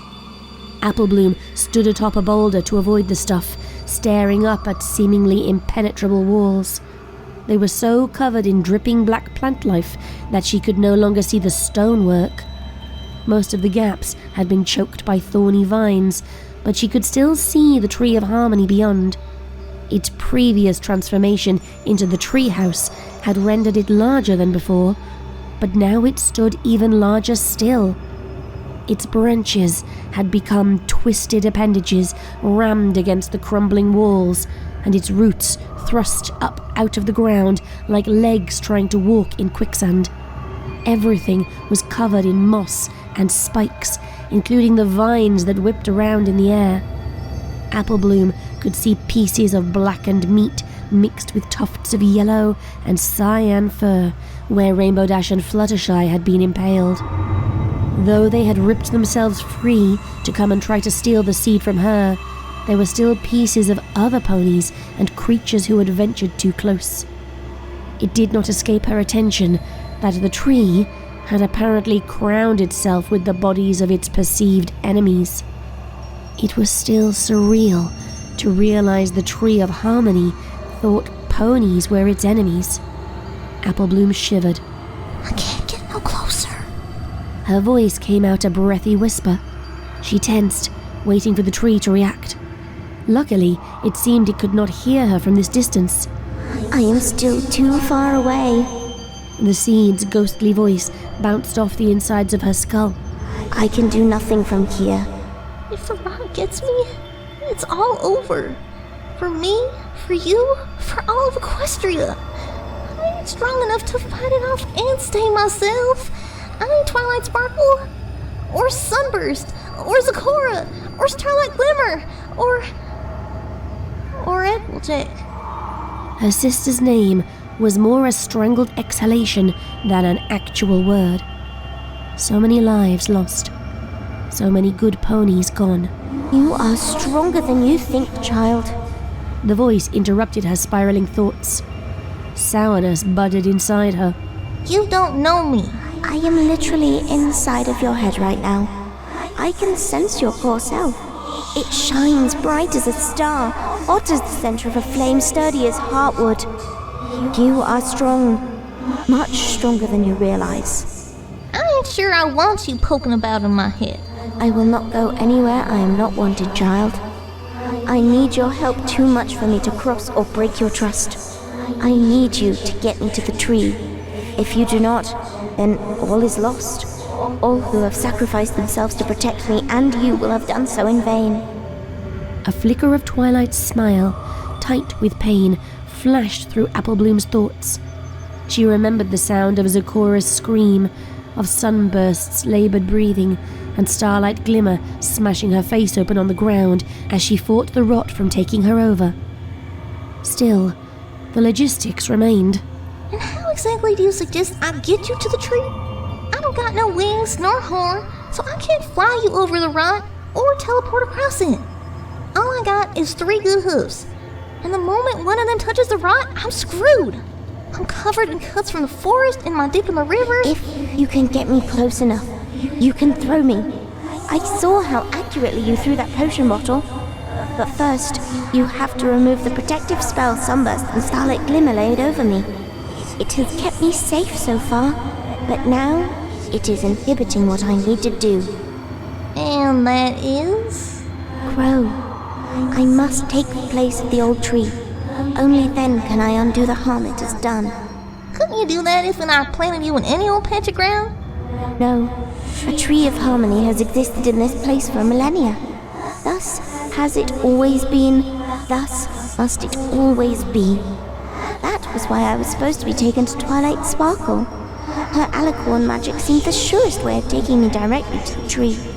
You're pretty verbal for a little baby seed. Applebloom's mouth twisted. Sweetie Belle would say you're loquacious. She always did like big fancy words like that. Scoots and I used to make fun of her for it. Tears beaded in her eyes. She swiped them away. 2 more lives the rot had stolen. 2 more ponies whose deaths she had to honor by stopping the rot from spreading beyond Equestria's borders. Inside every seed is the potential for a life well lived. I am what shall be, and what was before me, and what shall come after me, all at once. For I am potential, and hopes and dreams for the future I may bring. Yeah. Applebloom turned the crystal over awkwardly. Being 3-legged was more difficult than she might have thought.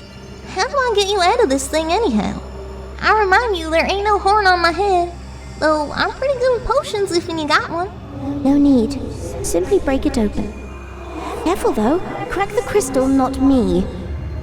Once you extract me from my protection, I will be vulnerable. It will be imperative for you to get me to the tree however you can, as fast as you can. My light will become a beacon, drawing the tree's puppets to destroy me, just as they did at the riverbank. If I am gone, there can be no hope, and the tree will run rampant, even more than it has done already, with no one and nothing to oppose it.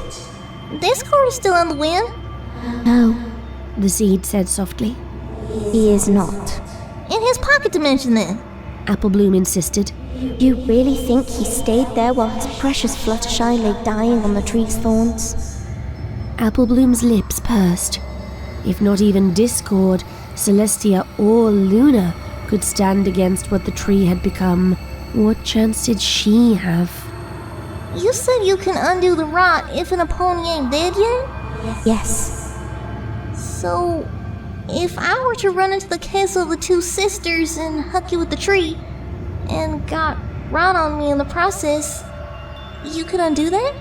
Yes, the rot is the product of the Tree of Harmony's pain and desire to maintain. When I grow in its place, I will wipe all that away if it has not progressed too far. Applebloom swallowed.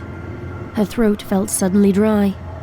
Okay then, I guess that's as good a plan as I got, given the circumstances. You say I just gotta break this crystal open? Yes. And suddenly you ain't so loquacious. I am aware of the enormity of the decision you are making, child. I was showing deference. Yeah, well, I ain't certain I'm doing the right thing. But as a wise pony once told me, bravery ain't about being certain you're doing the right thing. It's about choosing to do something and then following through on your choice. Courage of your convictions. Your sister was indeed a wise pony. She was. I loved her a lot. Applebloom clenched her jaw, put the crystal down on the rock, and stamped on it with her good forehoof. It wasn't a good stamp, but it provoked a crack in the crystal's surface. Light eked out, ethereal and pale. She stamped again, putting as much of her remaining strength into it as she could. The crystal cracked again. One more time, the seed urged. Then run as fast as you can. Applebloom reared up. This one's for Applejack! She brought her body down hard. The crystal split into 2 pieces like the halves of a walnut shell. From it rolled a teardrop-shaped item that glowed with the same ethereal light that had shone through the cracks. It was nowhere near as bright as Applebloom had been expecting based on the blast that had incinerated Rainbow Dash. I used up most of my power saving you from her. Hurry, child. There isn't much time. Nodding grimly, Applebloom picked up the seed between her teeth. It zinged into her gums a little, like biting onto tinfoil, but otherwise, it felt like biting into one of the bulbs Sugarbelle had started planting in hanging baskets on the farmhouse porch after she moved into Sweet Apple Acres. Applebloom tried not to think about the last time she had seen the farm, all covered in thorny vines, the farmhouse too swamped for anyone inside to have survived. Instead, she faced forward, fixed her eyes on a gap in the wall, leapt down from the rock, and ran. It was hard on 3 legs, but she was an apple, and apples did not give up just because of injury. She summoned the faces of her sister, her brother, her grandmother, her friends, and all the other ponies lost to the Tree of Harmony's madness and corruption. She used their memories to force her legs forward, faster and faster, leaping over roots that stirred at her approach and vines that lashed out as she passed. She had her conviction now, and the courage to stick to it. She was nearly at the castle, nearly through the wall. I'm gonna make it! The tree was not far past the wall, just inside the courtyard where the students from the School of Friendship had converted it into a treehouse. How beneficent the tree had seemed back then. Who could have guessed things would turn out like this? Pouring every scrap of energy she had into her legs, ignoring the aches and pains that screamed at her to stop running, Applebloom thundered on, single-minded, until she had reached her goal. She was through. She dived through the gap and landed awkwardly inside the castle courtyard. Pain erupted in her shoulder, driving deep. Suddenly, she was rocketing sideways, tumbling end over end, until she fetched up in a heap of something soft and spongy, and dark, and oily. Oh She was in an enormous patch of mossy, black rot. no! Applebloom flailed. The rot clung like the fungus it was. Fronds stuck to her haunches and belly even when she lifted them off the ground. She stumbled, scraping at herself, but it was too late. Look out! A flicker of movement in the corner of her eye. Applebloom whirled, hooves leaving black stains on the flagstones. She dodged the enormous spiked vine, swinging around for a second strike. More vines undulated, all leading back to the column of corruption at their center. Move, child! The Tree of Harmony, once so beautiful that it had taken Pony's breath away, was now a nightmarish pillar of blackened bark and roiling magic that made Applebloom gasp around the seed in her mouth. Twice the size of the treehouse, it throbbed with malevolent power that even an earth pony could feel. Its once crystalline surface was now a mixture of bark, rot, and pulsating meat that looked like ponies had been turned inside out and staked out to dry against the wood. Sweet Celestia! Child, you must move! Applebloom's thoughts stuttered. There was something so inherently wrong in what she was seeing that her brain momentarily locked up and she could do nothing but stare. She watched, thunderstruck, as corpses of ponies and other creatures jittered atop the tree where they were impaled, hooves, claws and paws all reaching for her and her precious cargo, while oily black eyes glared down at her. Applebloom, move! The scream of the seed inside her mind broke her reverie. She moved. She did, but not fast enough. Another vine caught her across her withers, sending her spinning. Bright, hot agony drove into her chest behind her bad foreleg. It got worse as she rolled, lodging the snapped-off thorn deeper into her little body. It hurt so much, too much. She could not help herself. She screamed. The seed fell from her mouth. No! Applebloom instinctively threw out her bad foreleg, but fumbled, fresh pain radiating from her injury. The seed hit the flagstones and bounced. No, no, no, no, no! She dived, skidding on her belly, heedless of the rot through which she was sliding. Her good hoof closed awkwardly around the seed. Yes! All she had to do now was throw it at the tree and... A blast of magical cyan fire consumed Applebloom's foreleg. She did not scream this time. Shock froze her lungs. The fire consumed the seed. It shriveled and collapsed inward in a burst of white, hot cinders. So did her hoof. Did you really think we would not be prepared for you coming here? Stupid, pathetic filly. Applebloom looked up, too stricken to fully absorb what she was seeing. Above her, a mangled mess of yellow fur and feathers flapped against the red sky. Apparently, Starlight Glimmer had been only partially right about the rot and running water. The river had sheared off masses of Fluttershy's flesh, and what was left was being held together with moss and bark. A white skull, accentuated by crawling black wood, gleamed down at Applebloom. In her forelegs, she carried a tangled mess of meat and cyan magical aura. Starlight Glimmer had no eyes left, but if she had, they would have been opaque black with rot. Do you think us stupid, Applebloom? Starlight Glimmer asked. Of course we allowed you to come to us. You brought us what we wanted, and even took it out of its protective crystal for us. At least you were useful for something. Applebloom's gaze returned to what was left of her own foreleg. Starlight's magic had reduced it to nothing but ashes, and the seed with it. Smoke filled her nose, a sharp, bitter taste in the back of her throat.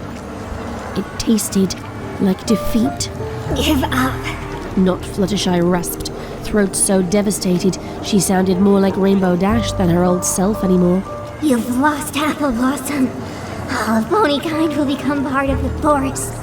All the interlopers who should have never been allowed to live here will become food for the Everfree. Everything will reset back to the beginning. Only then can the world be healed. When all are one, and one is us, then we will all know true harmony at last.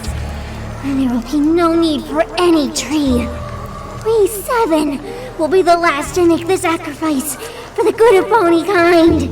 Forever! No. Applebloom whispered. All will know true harmony. Starlight echoed. Even you. Sudden heaviness pressed down on Applebloom's mind. It tasted of darkness and malice. Her shoulder burned. Her veins sang with the rot racing through them. Something alien and ancient scraped at her thoughts. It tugged at her soul, shredding the edges. Her whole body hurt with a new, unimaginable kind of pain. Let us in, child. Starlight and Fluttershy said in unison.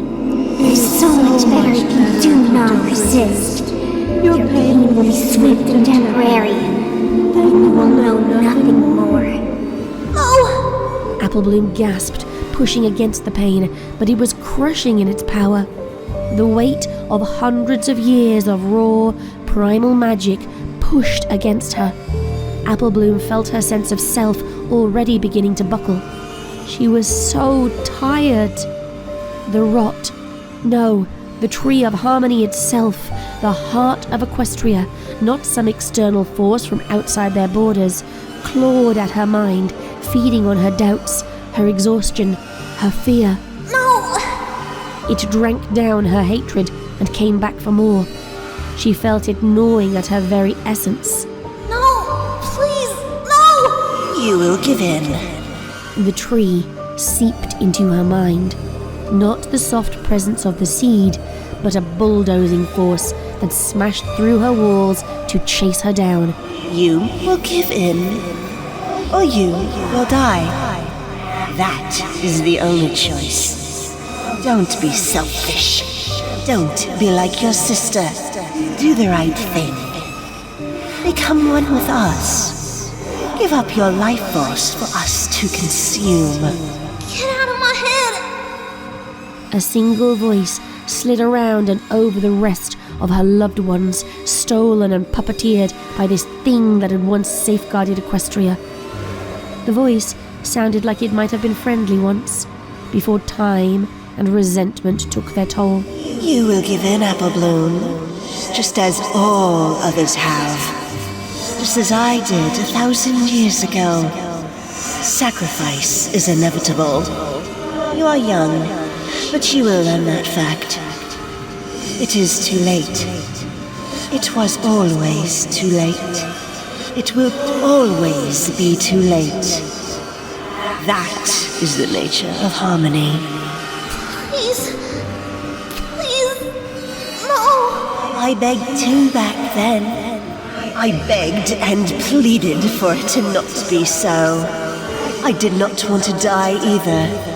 I had plans. I had a life I wanted to live.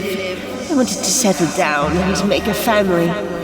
But I did what needed to be done for the sake of harmony. I saw the truth in the end, and you will too.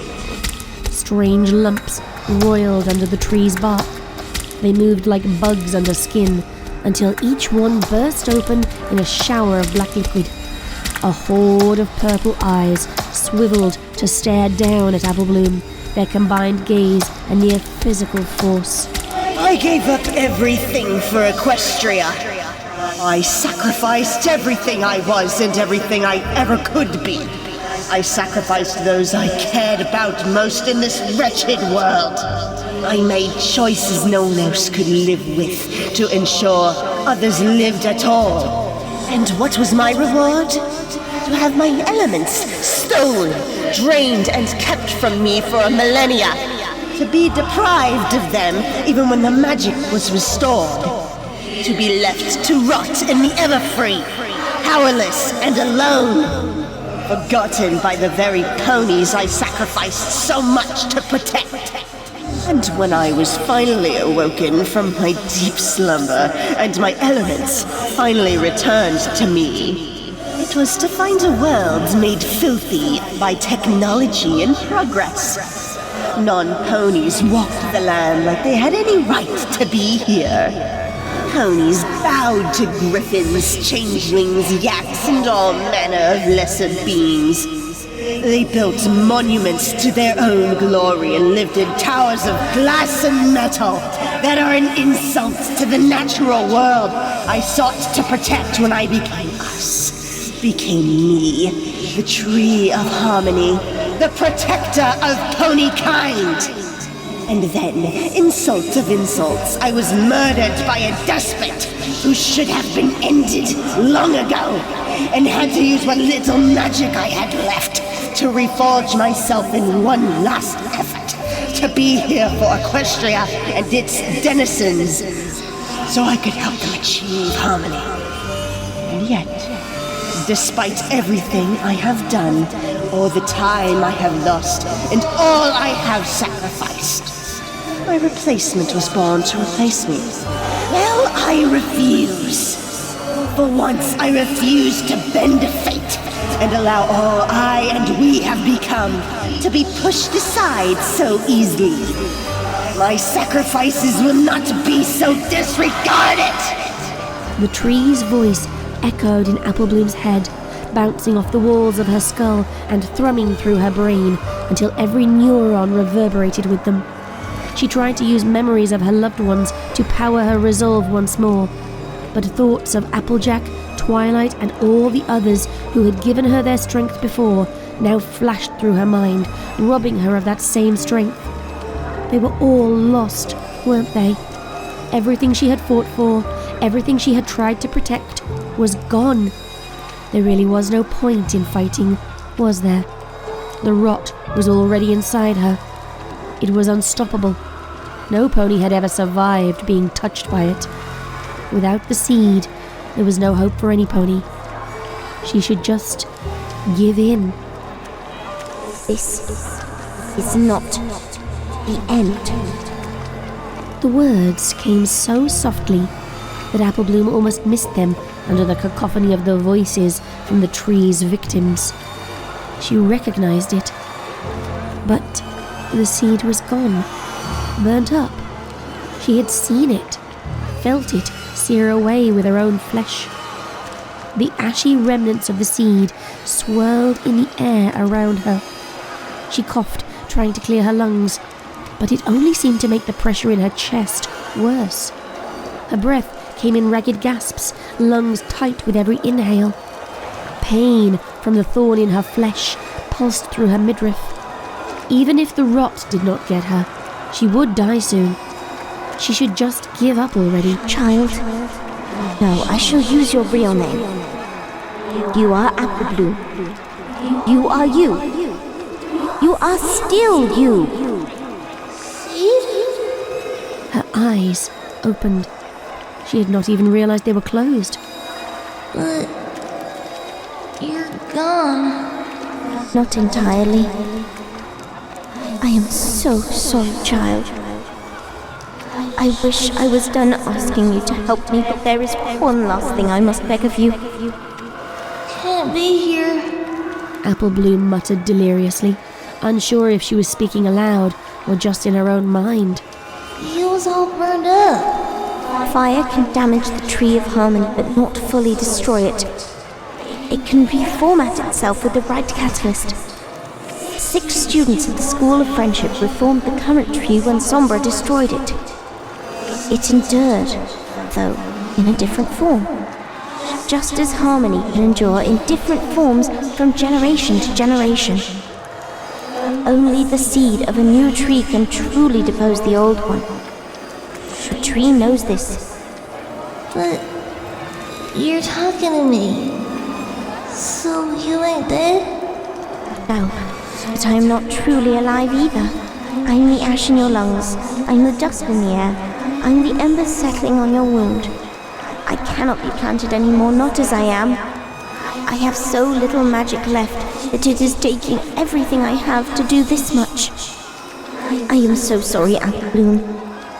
I wanted very much to fulfill my purpose, grow and heal you from the rot. But it seems I must ask you for more than I should have to ask any pony. At least, last time it was not a child who was asked to sacrifice so much.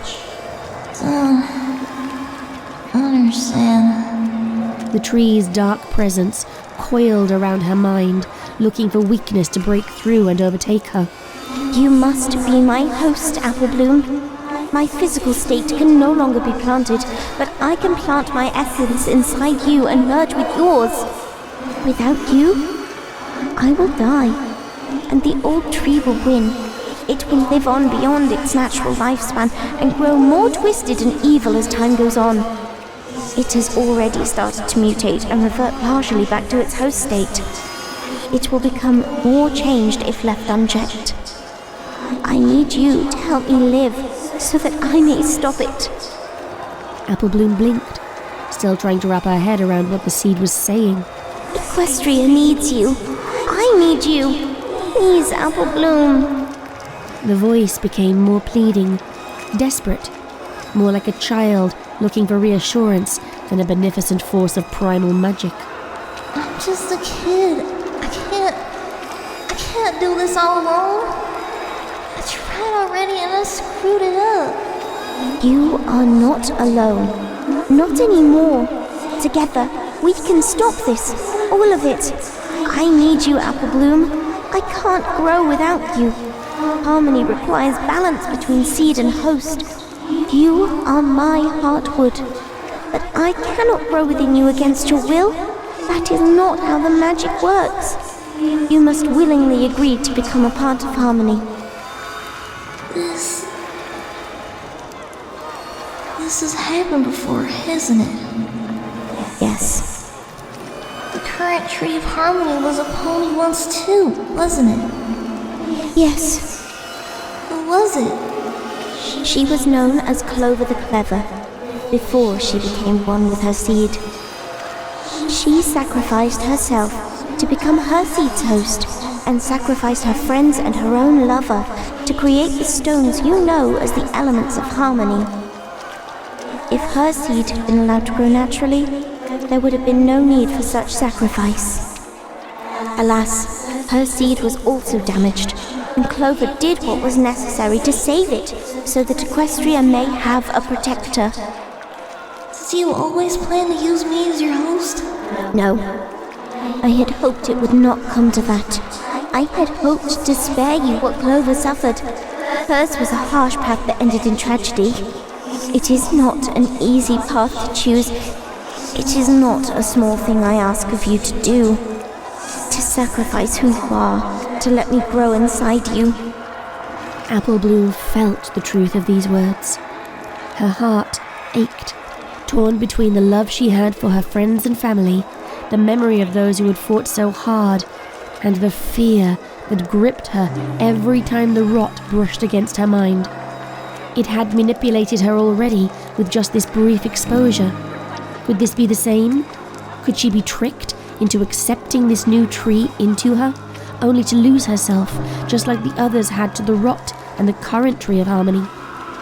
But then she thought of the Everfree, of Ponyville, of the school overrun with vines, and the castle of friendship collapsing under the failsafe spell. The tree of harmony's corruption had taken so much and so many. She remembered the roots growing from Sunburst's hooves, twisting into his body, taking away his will, his mind. She thought of Zecora, fighting so hard to remain herself so she could help Applebloom. She thought of Starlight Glimmer, destroying her own mind and body to try to keep from hurting her loved ones. And she thought of Twilight and Applejack, who had both sacrificed themselves to keep her safe so she could get help. Well, now she was the help. She could not let the tree hurt anyone else. Not ever again. She could feel it now, the presence of the seed, warm and gentle in her mind. Could she trust it? Could she be sure she was not just falling for the same tricks the current tree had used? The seed's voice was quiet and steady. As a wise pony once told me, bravery is not about being certain you are doing the right thing. It is about choosing to do something and then following through on your choice. I have nothing to give to convince you but my word. I will not deceive you, Applebloom, but I need you to trust me. Mutual trust is the only way this symbiosis can work. That is the key to harmony. Applebloom closed her eyes, feeling the weight of her decision. Pain made her failing body tremble. Or were those convulsions? She could hear the whispers of the rot in the back of her mind, still feel the pull of its corruption drawing her down. She wanted to run. She wanted to scream and throw herself into the river, to escape the impossible weight of the decision. But she couldn't. There was nowhere to go. With a long, slow breath, she spoke. I hope this is the right choice. What? What are you doing? No, this isn't possible. No, no, no! The world around Applebloom seemed to fade away. The branches, the earth, the ever-present darkness of the Everfree, all of it melting into the quiet hum of the voice inside her. She was no longer just Applebloom. She was something else. Something new. This isn't fair. I sacrificed so much, and ponies didn't even care. They won't care about you either. They'll forget you too. They'll use you up and cast you aside and forget you ever existed until they need something from you again. They'll take, never give anything back. It will happen to you too, you stupid little... The old tree screamed. It sounded like a mare in desperate agony. And then, for the first time in a long while, Applebloom felt peace settle over her. She was filled with a sense of rightness. Was it truly the right path? Or was she just another lost soul being used as a pawn in a game of primal magic far older than any mortal pony could understand? It was too late to tell. Applebloom faded into golden nothingness.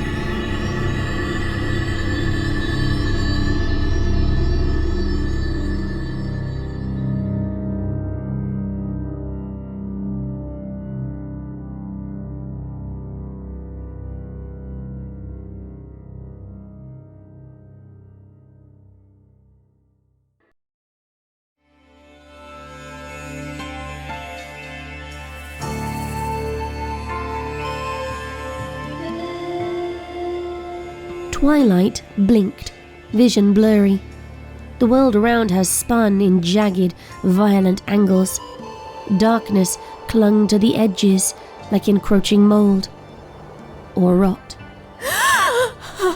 She gasped, her whole body locked up in pain. A thin whimper leaked from between her clenched teeth. Celestia would be ashamed to hear her number 1 student make a noise like that. Celestia.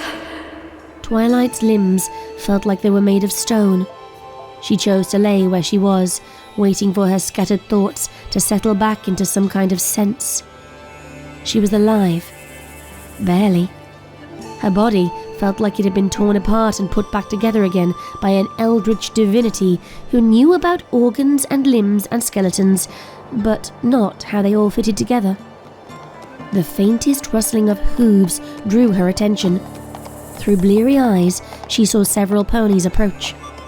Some part of her knew she should ready a spell to keep them back, but when she tried to pull on her inner magic reserve, she found it empty. She had never been completely empty before. Even when she had fought Tirek to a standstill and had to give up her alicorn power, a patina of unicorn magic had remained to remind her of what she had lost, like blood shadow on dirt to show where her body had fallen. Blood. Body. Fallen. Rarity. You're awake. The voice that spoke was tentative. It belonged to a burly blue earth pony who looked down at Twilight with concern. She vaguely recognized him from her time in Ponyville. His name plopped into her mind with a light tug on her memory. Noteworthy. We weren't sure you would. Wake up, I mean. Can you move, Princess? Asked an orange earth pony with a bunch of carrots for a cutie mark. Carrot Top. Golden Harvest? Her name refused to arrive as easily as Noteworthy's had. Twilight remembered that the mare was a carrot farmer, whose farm bordered Sweet Apple Acres, and that she and Applejack had a friendly rivalry about which crop was better. Applejack. Sudden clarity sluiced through Twilight. She remembered seeing Applejack jump from the castle window. She remembered the thorn growing from her friend's hoof, catching her own wing. She remembered the rot. She remembered her promise. She remembered getting Applebloom into the tunnel and facing down Rarity. She remembered the failsafe. She remembered being buried under the castle rubble. And then... nothing. How was she still alive?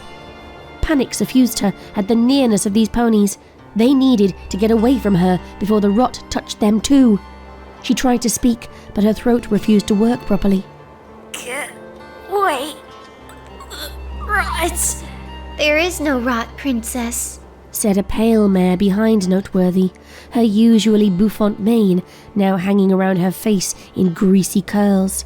It took Twilight a moment to recognize Bonbon, an earth pony who used to take as much pride in her appearance as Rarity, if not more. Now, she looked so bedraggled, it was hard to imagine she was the same pony. Not anymore. Twilight blinked at her. What? It's all gone. Glowed a bit, then crumbled to ash and just blew away. Noteworthy's face crinkled with apprehension. We've been trying to keep you safe since we found you in the wreckage of the Castle of Friendship. Alicorns sure are sturdier than regular pony folk. His chuckle died away, and he cleared his throat. We figured you might know what's going on. We got you patched up best we could, but, you didn't wake up for so long, and we couldn't find anyone else, No pony else in Ponyville was left alive. The carroty mare finished for him. We're all that's left. We buried everyone we found. Bonbon muttered. Her eyes travelled to a grey Pegasus mare who looked so dazed she was almost insensate. Twilight recognized Derpy Hooves, the local mail mare who used to drop into Golden Oak's library for Spike's freshly baked breakfast muffins. She was always so cheerful. Now, her bereft expression and Bonbon's next words chilled Twilight to her bone marrow. Especially any children. But those the rot had taken over when it crumbled away. Noteworthy trailed off. The rot disappeared, Princess. It wasn't pretty. The carroty mare said grimly. She indicated Twilight's wing. You can imagine. Though moving her neck made her head ache, Twilight looked at her wing. She stifled a gasp. Her wing was gone. It ended at its first joint, where Applejack had caught her when the rot had first entered her body. The featherless stump had been bandaged, but it was still a shocking sight. We used the first aid kit we found in Sugar Cube Corner, the Carroty mare said briskly. Not like the ponies in there needed it anymore. Carrot Top? What? It's true! Twilight took the exposed nerve of her grief and smothered it in practicality. She was alive. That meant there was work to do. She could deal with her grief later. She surveyed the tiny cluster of ponies around her. 5 ponies in various states of disarray. So there had been a few survivors after all. A very few. Maybe she should have sent Applebloom to them instead of sending her off alone. She hoped the little filly was not amongst those these ponies had buried. Here, Your Highness. Noteworthy held a cracked cup to her mouth and gently let her lap at the water inside. It tasted a little brackish, but not poisonous, and it eased Twilight's aching throat. Thank you for saving me, but I have no idea why the rot is gone. We think it maybe has something to do with that. Bonbon pointed. Twilight followed her gaze. A shaft of bright light pierced upward from the Everfree forest, which, Twilight realized, had withdrawn from Ponyville and now barely hugged its borders. The ground was churned where now absent roots had broken through. There was no black moss anywhere. I don't know what that is. Twilight tried to get to her feet and failed utterly. But I should check it out. Hold on there, Princess. You're too weak to move, you're injured, you haven't eaten since we found you, and we only managed to get a little water into you besides what you just drank. I have to see what it is. Twilight gritted. In case it's a threat. I'm the Princess of Equestria.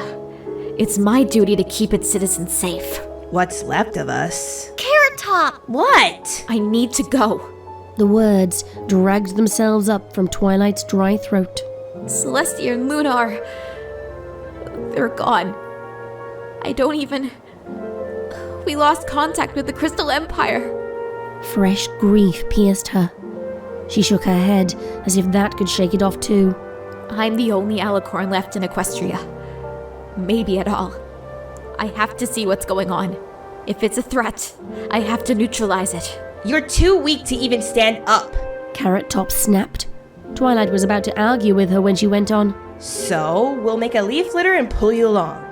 You aren't going into that Celestia Forsaken Forest alone, even if you are the only alicorn princess left. Twilight could do nothing to stop them, as they did exactly that. The 5 survivor ponies huddled around and carefully transferred her onto a hastily made leaf litter. The one unicorn amongst them, whom Twilight recognized as the mute musician Vinyl Scratch, used her magic to make Twilight comfortable. Then they dragged her along, sometimes nudging her back onto the litter when she almost rolled off. It was not a comfortable journey, but it beat trying to walk in her current condition. All around was evidence of the rot's intrusion and sudden disappearance. Rocks lay at odd angles where they had been ripped up and tossed by thorny vines that were now nothing but dust. The landscape pitched and tilted. The animals of the Everfree were curiously silent as they passed. Many trees were half collapsed, where ponies infested with rot who had fused into them had crumbled away. Their bones gleamed like thrown knives in one of Trixie's stunt acts, too embedded in the wood to bury.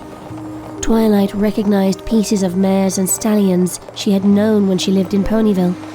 She managed to hold it together despite all the bodies she was dragged past. But when she started spotting students from the School of Friendship, she could not stop her tears from falling. I'm sorry, she thought. I'm sorry I couldn't save you. I'm sorry I wasn't enough. I'm sorry you came here to the school I founded only to die so far away from your homes. I'm sorry I couldn't fix this. If the ponies dragging her litter noticed her tears, they studiously did not comment on it. When they passed the remains of a tiny foal who was not even out of diapers yet, she noticed Carrot Top wiping surreptitiously at her own eyes and trying to pretend she wasn't. Derpy did not bother to try to hide her tears. She wept openly and freely, great gulping sobs snapping into the quiet air. Bonbon tried to comfort her, but when they passed a mint green haunch and hoof, unattached to the rest of its disintegrated body, she looked stricken and stopped talking. The closer they got to the shaft of light, the more the air seemed to hum with a strange, eerie energy. Twilight's eyes narrowed as she looked to the sky, away from the bodies, following their progress. She realized where they were going. This is the way to the castle of the two sisters. Was the light the tree of harmony? Had it been healed somehow? Were Fluttershy and Rainbow Dash's bodies still stuck to it like decorations on a hearth-warming tree? She shook her head again. Information gathering now, grief later. Guilt always. As they neared the castle, the terrain became the most uneven yet, as if the ground here had been another battlefield between two unicorns firing magical blasts at each other to create burnt rumples in the earth, limned with a shimmery, ethereal glow. It was all around the castle, which was more destroyed than when Twilight had last seen it. The shaft of light emanated from inside. This close, they could hear the faint hum and feel the static of powerful magic. I don't think we can pull the leaf litter over that ground, Princess. Noteworthy opined. I need to get inside. Twilight narrowed her eyes at the light. The magic of it felt familiar somehow. She tried to stand again. Again, she fell to her belly with a raspy cry. Don't freaking kill yourself at this stage! Carrot Top snapped. Here, let me carry you. I'll do it, said Noteworthy. You're not strong enough. I'm a farmer. I literally have more muscle in one hoof than you do in your whole body, musician. She snapped back. Please don't fight. Twilight begged. Now is not the time for fighting. Vinyl Scratch and Bonbon draped Twilight over Carrot Top's back. She, Noteworthy, and the other ponies crept over the ruined ground and rubble to reach the inner courtyard of the old castle. At the center of it all stood the Tree of Harmony, radiant and pure. Twilight gaped, slack-jawed. This was not the twisted nightmare she had last seen, nor was it the immense magical treehouse it had been prior to that. It was not even the imposing crystalline thing Sombra had destroyed. Now, the Tree of Harmony shone with golden white light that shot up into the sky like a beacon. Its branches fanned around it, golden and shining, pulsing with the same, almost familiar power Twilight had sensed outside. Embedded in the center of the tree's trunk was the broken body of Applebloom. Her twisted, contorted form was folded into the very heart of the tree, fused so thoroughly that it was impossible to tell where she ended and the tree began. Her chest did not rise or fall. Unlike the other ponies they had passed who had become part of trees, Applebloom had not been released when the rot vanished. I know that, Philly, said Carrot Top in dawning dismay. Her sister was my biggest rival. She's so small, Derpy breathed. Just a little baby. Like my Dinky. She fell to weeping again. She was supposed to be safe. Twilight hitched. I sent her away to be safe. How is she here? Everyone took an involuntary step back when Applebloom opened her eyes. They shone with golden light that blotted out her usual amber irises. Applebloom! The cry evicted a cough from Twilight's throat. Twilight Sparkle. Every hair on Twilight's body stood on end. The voice was Applebloom's, and yet not. The words were soft, melodic, and full of warmth, but there was something unnerving beneath the surface. Applebloom smiled. We was hoping you'd come. We felt that your mind weren't part of the rot when we dissolved it. So we hoped and sent out the light to guide you and any pony else who might be left. We see you brought survivors. You always did know what to do, even when you didn't. I don't... Twilight hacked up another cough. I don't understand. What happened to you? We ain't what we were. And we ain't what we need to be. Not yet. We know you don't understand, Twilight. But you will. And we didn't understand it first neither. We thought it'd be easy to do what needed to be done, to stop the old tree of harmony.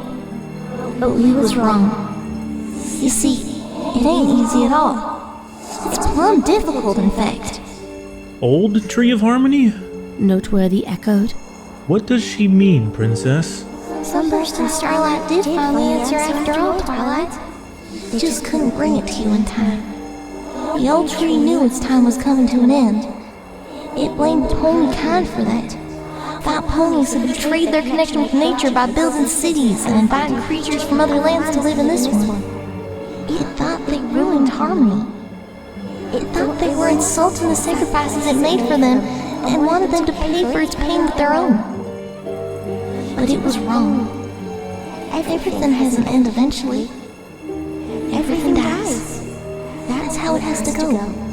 That's the harmony between life and death. You can't have one without the other. The old tree didn't want to accept that. So when it sensed a new seed in the world that was to grow its replacement, it tried to tip the balance all one way and stay alive indefinitely by using up more lives and magic.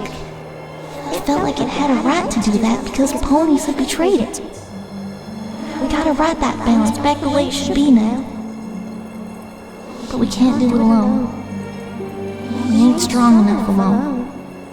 The voice whispered into Twilight's mind, brushing softly against her brain like the memory of a hug. We've grown so strong. But we need you to help us grow as much as we need to. Otherwise, we won't be able to put right what the old tree put wrong. We can't achieve harmony without cooperation. Twilight's tears fell as freely as Derpy's now. Her heart ached.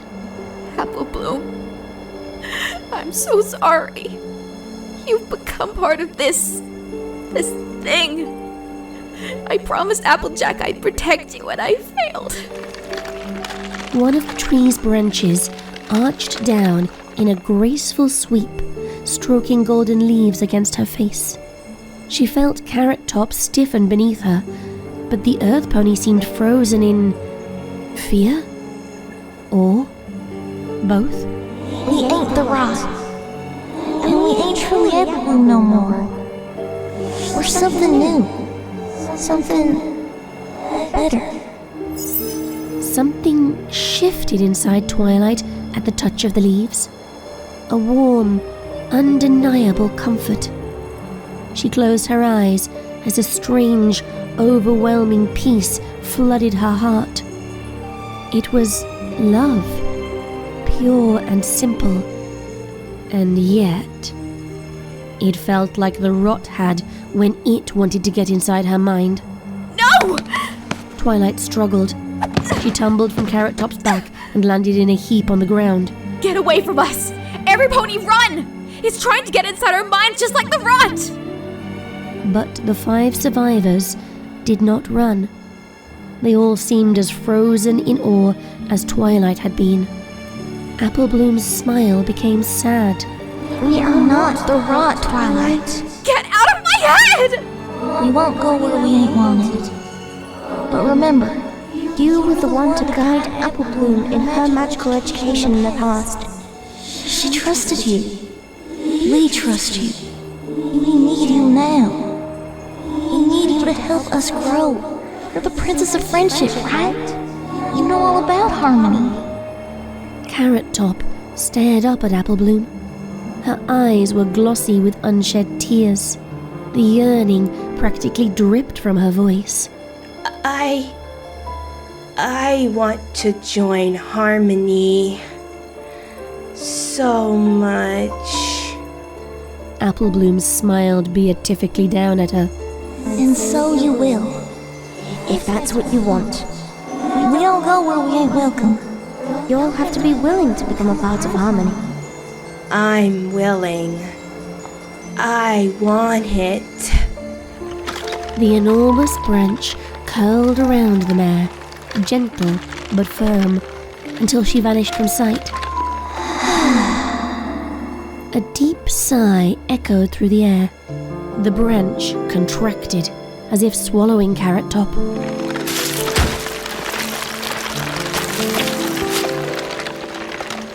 A pulse of golden magic travelled up its length.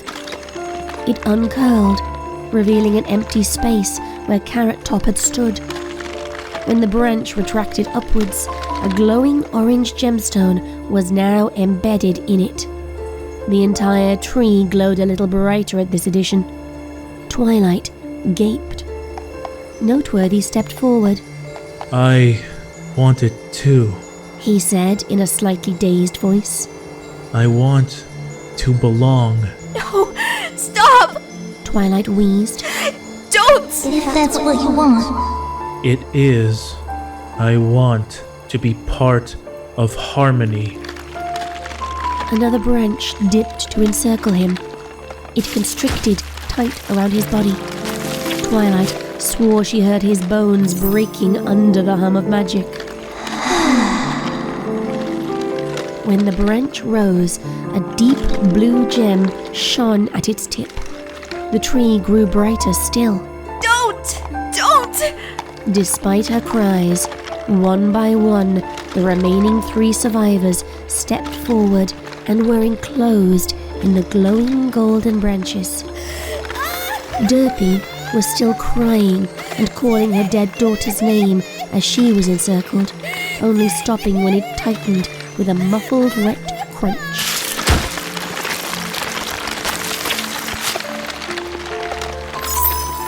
Bonbon smiled like she could think of no better fate, while Vinyl Scratch wore a sadder version of the enigmatic smile she used to wear when playing concerts in town with her cellist mare friend. When the branches digested her to become a bright purple gem, it left her sunglasses behind on the ground. They stared at Twilight accusingly. Soon, only Twilight remained. She lay in the dirt, staring up at Applebloom and the apparently new Tree of Harmony of which she had become part. Applebloom smiled radiantly down at her, surrounded by swaying branches and their glowing gemstones. How about it, Twilight? I don't trust. Twilight struggled to say. Her mind felt foggy, like she was only just waking up again. It was hard to think. She stared at the sunglasses on the ground, like that might make it easier. You don't trust Harmony, Twilight? But we thought you was always the biggest supporter of Harmony. You were an element of Harmony, weren't you? The element of magic, right? Element... magic. Twilight repeated. She shook her head. The elements are gone. They don't gotta be. All we need is a little power and life to make them anew. We're a whole new tree of harmony, Twilight Sparkle. And it's a whole new world. It'll contain whole new threats, and it'll need whole new heroes. We can't bring back what was lost, but we can safeguard the future. Ain't that what you swore to do as the Princess of Equestria? If you're worried about the sun and moon, don't worry. You ain't gonna die. You're just evolving them. You can still raise and lower the sun and moon from within Harmony. Things will still happen as they should for the next generation. Twilight's breath caught in her chest. There was something insidious about the voice's warmth, something buried beneath that peaceful tone that portended more than the surface suggested. But she could not pull away. She could not even look away as the branches retracted, glowed, and opened out into 5 bright, shining gems.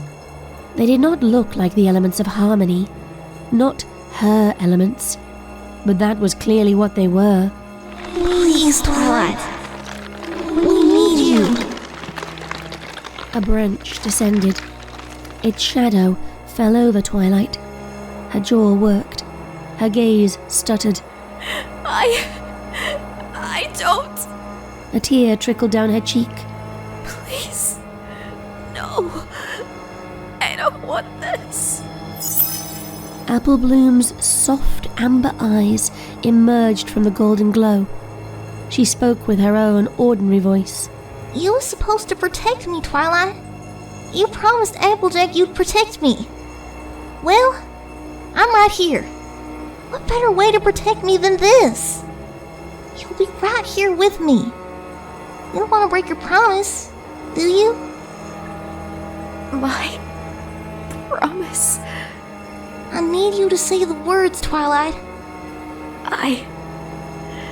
I want to be part of harmony. As the light from the tree bathed her in its glow, Twilight felt her doubts slip away. Maybe she was making a mistake. Maybe this was just another trap, another cycle of parasitic growth. But for now, she could not bring herself to care. She opened her eyes, feeling the light and love, and wondered if Equestria would be saved or consumed by this new force. Would it be their salvation or their doom? We will guide Equestria to true harmony, Twilight Sparkle. Make no mistake about that. You could understand if you just stopped fighting and let yourself. It's not corruption, it's clarity. I think I finally understand, Rarity. In that moment, Twilight let go of her fears, surrendering to the plant's warmth, and felt, for the first time in what felt like forever, the sensation of being wholly and completely loved. So in sync with the universe that there was no beginning and no end. No bones breaking, no organs splitting, no crystallizing skin or reforming of her mortal body. Just complete and utter belonging. Harmony.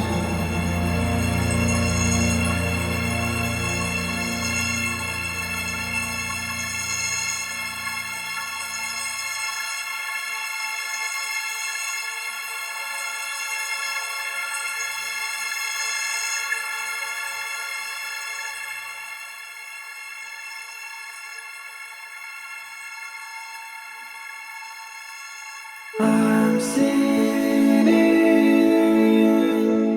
on the edge of the ocean, and I'm seeing all the bright stars. So please try to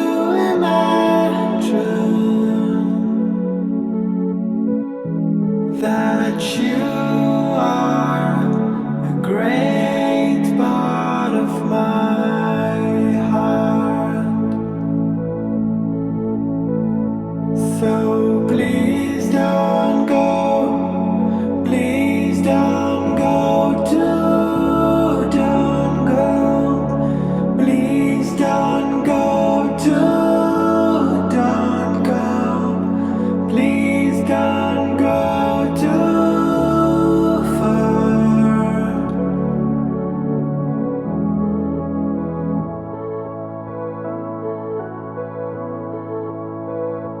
I'm sitting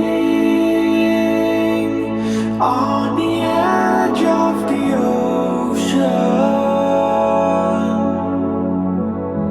and I'm seeing all the bright stars. So please